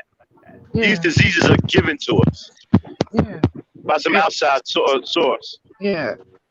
You And know, her cells, and then this is the trip shit. Like they violated her completely. Even after she died, they took more cells from her in the autopsy room. hmm So they just basically, it ain't no telling how big of a sample they took. yeah. Well, you see, this is where the term comes, right? That we are more valuable to them dead than alive. Because if we're dead, then they can do all of these heinous things to try to figure out, things. I'm still trying to figure out how did she, if her cells are self-replicating, right? They Mhm. Why? they must have slowed down her immune system. I Why don't do you know think so because the cells that were self-replicating was the actual cancer cells themselves. Because what Why do they you think did is trying to figure out if her cells were what's the word I'm Oh, looking for? If they could give people cancer, or how did they mimic or act in the body. They injected the cancer cells into people. why do you think so and many so black people are found with it? because her cells were self-replicating, it must have mass-produced the cancer at a crazy rate. Probably so. But Out She of why do you probably think she so control. many black people her are found whole with no body organs? probably her whole body probably became it probably spread through her body like crazy. Metastasized to her bones and everything. Yeah. Hmm. Why do you think so many of us are She found with must have no been, organs? oh my God, she died a horrible, agonizing death. She must have been in agony when she died. Yeah, they've used her cells in, like, I mean, her cells are literally in mass production. Like you can for research purposes and stuff, it's like you can get her cells, like call a motherfucker up, I need some HeLa, because that's what they call them, HeLa cells, HeLa, HeLa Get, cells. get the So fuck out of here. yeah, they basically broke her name down. They call them HeLa cells, HeLa. That's her name, Henrietta Lacks. The first two letters of her first name, first two letters of her last name. They call HeLa cells, and Wow. her cells were the first. I don't know what year they did, but they was the first cells that were successfully cloned. So that leads you to believe that they probably using her cells in their clone. They use her cells to probably perfect cloning. Oh, Now here's the thing. Well, So, they've always used this though. They've always used black bodies for their experiments. Tuskegee, even with this current COVID vaccine, the first people they wanted to use is black people. A Yeah. black nurse in New York was the first one they used to have this vaccine. They have Mhm. always. see, Why do you think there's so many black people who've been found with their organs missing? Mhm. Because we have She, superior genes and superior cells. We got to understand. What I said about them is true. They are mutants. They are abnormalities of nature. They are not even supposed to be here. If you was to, if in a looking at it in an objective manner of how nature works, they are a mistake. They're not even supposed to be here. They're not supposed to be here. Look at it like this: the sun is the giver of life on this planet to every damn living thing. But put a daggone cracker or Albion in the sun for 35, 45 minutes, and he'll cook up like pork skins. So they're currently on a campaign to literally blot out the sun. I That's know what they are. all these chemtrails, and then they are actively trying to blot the sun out. The very thing, like you just said, that gives everything else life is really the destroyer of theirs. Yeah, it does. But they did do that woman wrong, and they won't give her family no compensation. There's over 10,000 patents of products they've made with this lady's sales. wow. Over 10,000. They done made over 10,000 products they done patent with this lady fucking sales. And her family can't get a crumb. And they What's her stole name her again? sales. How long ago did this happen? This was in the 50s. Her name was Henrietta Lacks, huh? Yeah, Henrietta Lacks. Mm-hmm. Look up the Hela sales. You'll find plenty of information. HELA. Hela sales. That's what they call them. See, this is the type of history that they don't. Well, as I said, see, they want to give us that watered down Black history, where Dr. King had a dream and blah blah blah, and we were slaves, and that's it. That's why we need to study our own history, Sankofa. Hmm. Yeah, we do. And then you was saying something earlier, I think about somebody was saying something about the eugenics program earlier. That was me. That was Oh me. yeah, I wanted to make a point. It was and you said something about Hitler. Hitler is a documentary called the Alpha 21. Have you ever seen that? Anybody ever I seen haven't that? heard of it. I haven't heard of it, but I know Hillary Clinton's idol is a Margaret Sanger. No, My Alpha 21 is about the eugenics program, Planned Parenthood, Margaret Sanger, Yep. and all of that. And in that movie, documentary, rather, it's more of a documentary. I got it too. If y'all ever want to see it, Max and Dame, I got it in my hard drive. I can pass it on Uh, to to Dame. But mhm. anyway, in that documentary, Hitler sent the director at that time of Planned Parenthood a letter commending him on how they were handling the blacks in the population uh, dilemma in America, and told them basically he was going to take notes on Wow. what was being done in America. Wow. That's a So shame. yeah, yeah. It talks about them sterile. You ever heard of the I forgot what they call them women, but the sterilization program when they was forced sterilizing with black girls and stuff. What was it in the Hmm. 60s and 70s? They talk about all of that in the Maya. It's called the Maya for 21. Wow. See, this stuff makes you angry, man. Like, who the Mm-hmm. fuck do they think they are? Somebody asked how did they choose Henrietta Lacks? Um, I think it was they found out because she went to the doctor sick. They figured out she had cancer, and even to today, whenever you have cancer, in order to find out what type of cancer, how progressive it is, they take a biopsy, and that's how they discovered her cells were self-replicating from the biopsy. Because usually normal cells in laboratory, even in laboratory conditions, once you harvest the cells from the biopsy, they don't live nothing but like a couple of days. But this woman's cells, they noticed it was weeks later and her shit was still alive. So that's how they figured it out.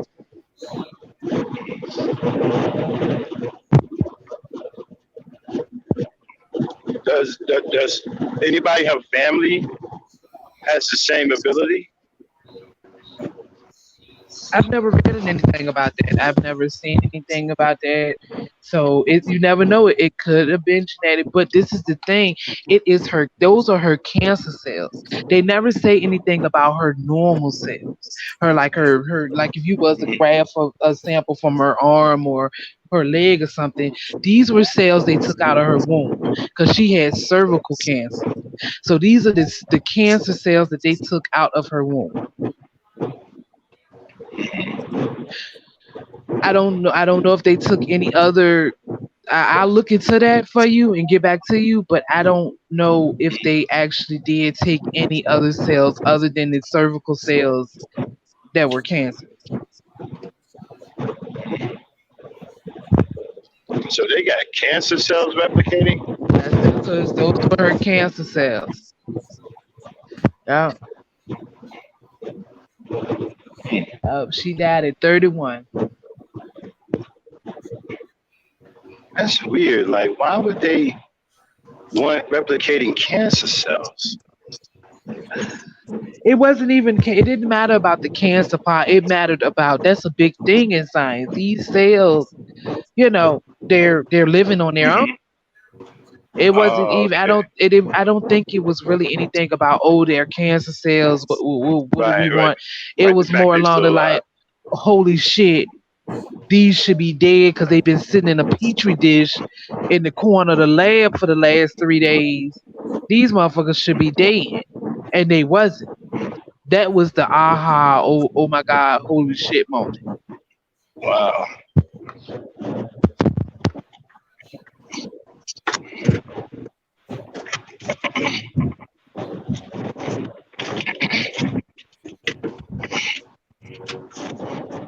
So I don't know, but I will look into that and see if they.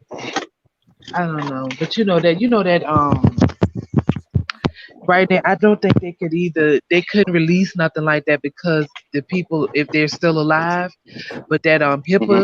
that HIPAA shit is so deep right now Hmm. that you can't really release. That would be considered personal patient information if anybody else has Hmm. those cells like her in her family. Hmm. Unless they made some type of medical marvel from them or something, then you might hear about it. But Hmm. I don't know about anybody else. That's deep. Yeah.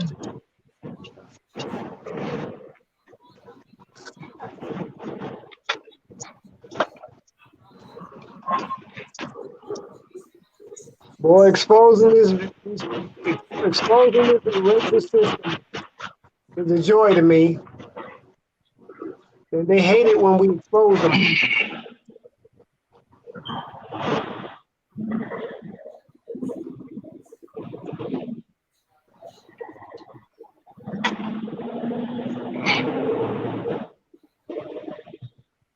Wow.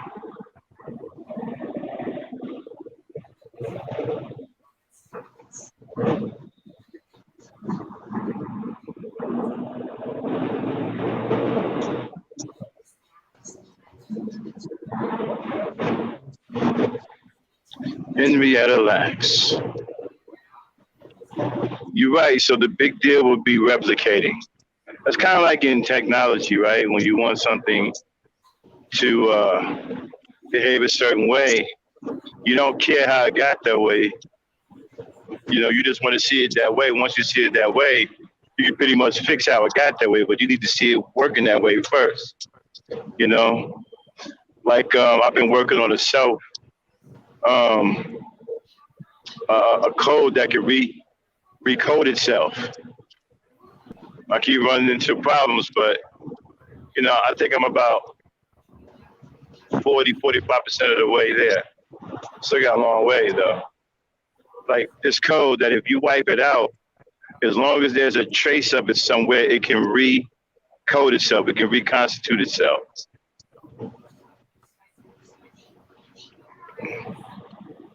You know. Hello. Yeah. Yeah.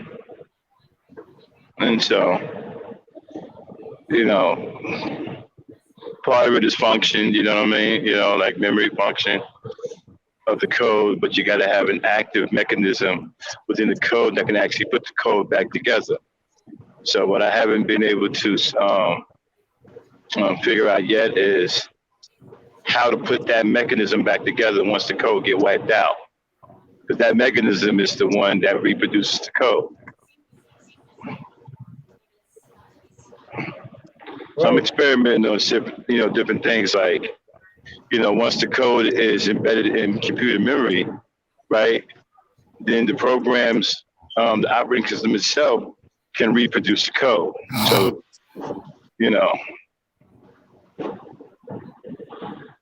all right, Dane. Looks like Dane.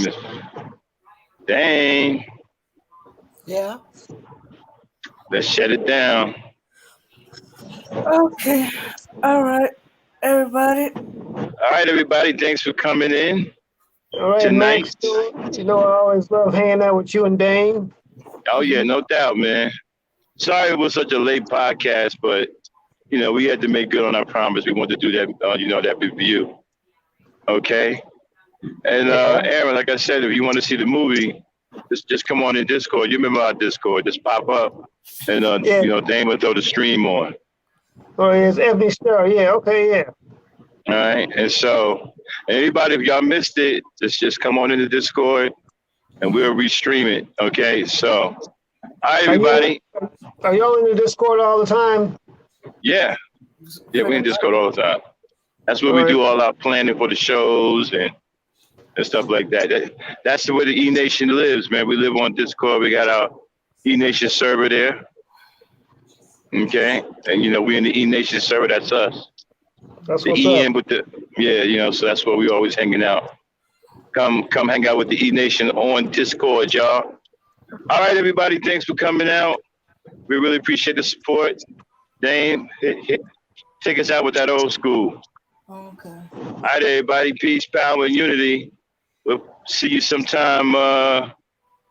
We'll see you sometime during the week. All right. All right. Turn it up.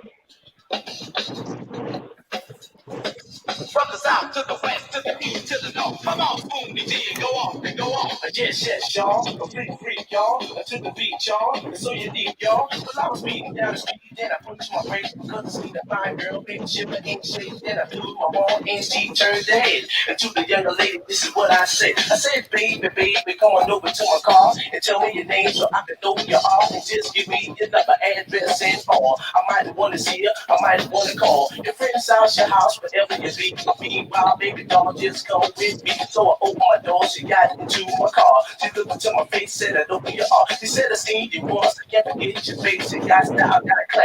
From this antiques, I said, I'm glad you think so. I'm glad we met, cause I haven't met a girl nothing like you. But just lay on back and relax your head. But come and see the stuff, so just like up there.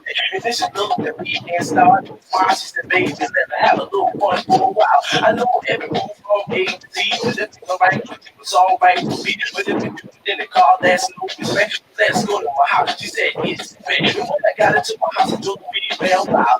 First thing she said, let's have a child. I said, no, baby, I only got time to make a lot of money and to see my pride. And if I had a baby, I might go broke. Believe me to me, girl, that ain't no funny and face and talk behind your back. And when you get the story, it's never exact. So I'm saying, friends, but they're really not. But they're only out of time. But you got, they want to hang out the days when she was this cool. See you lady out of here. But you attract more than all the young ladies. Operate, thinking they won't say the score on your chest. Just find something close. That's the way the whole story goes down. You got you, girl, and you do it. With every girl you see, you think she's making you go down the street. And now she knows you got money at the tip of your feet. And there was something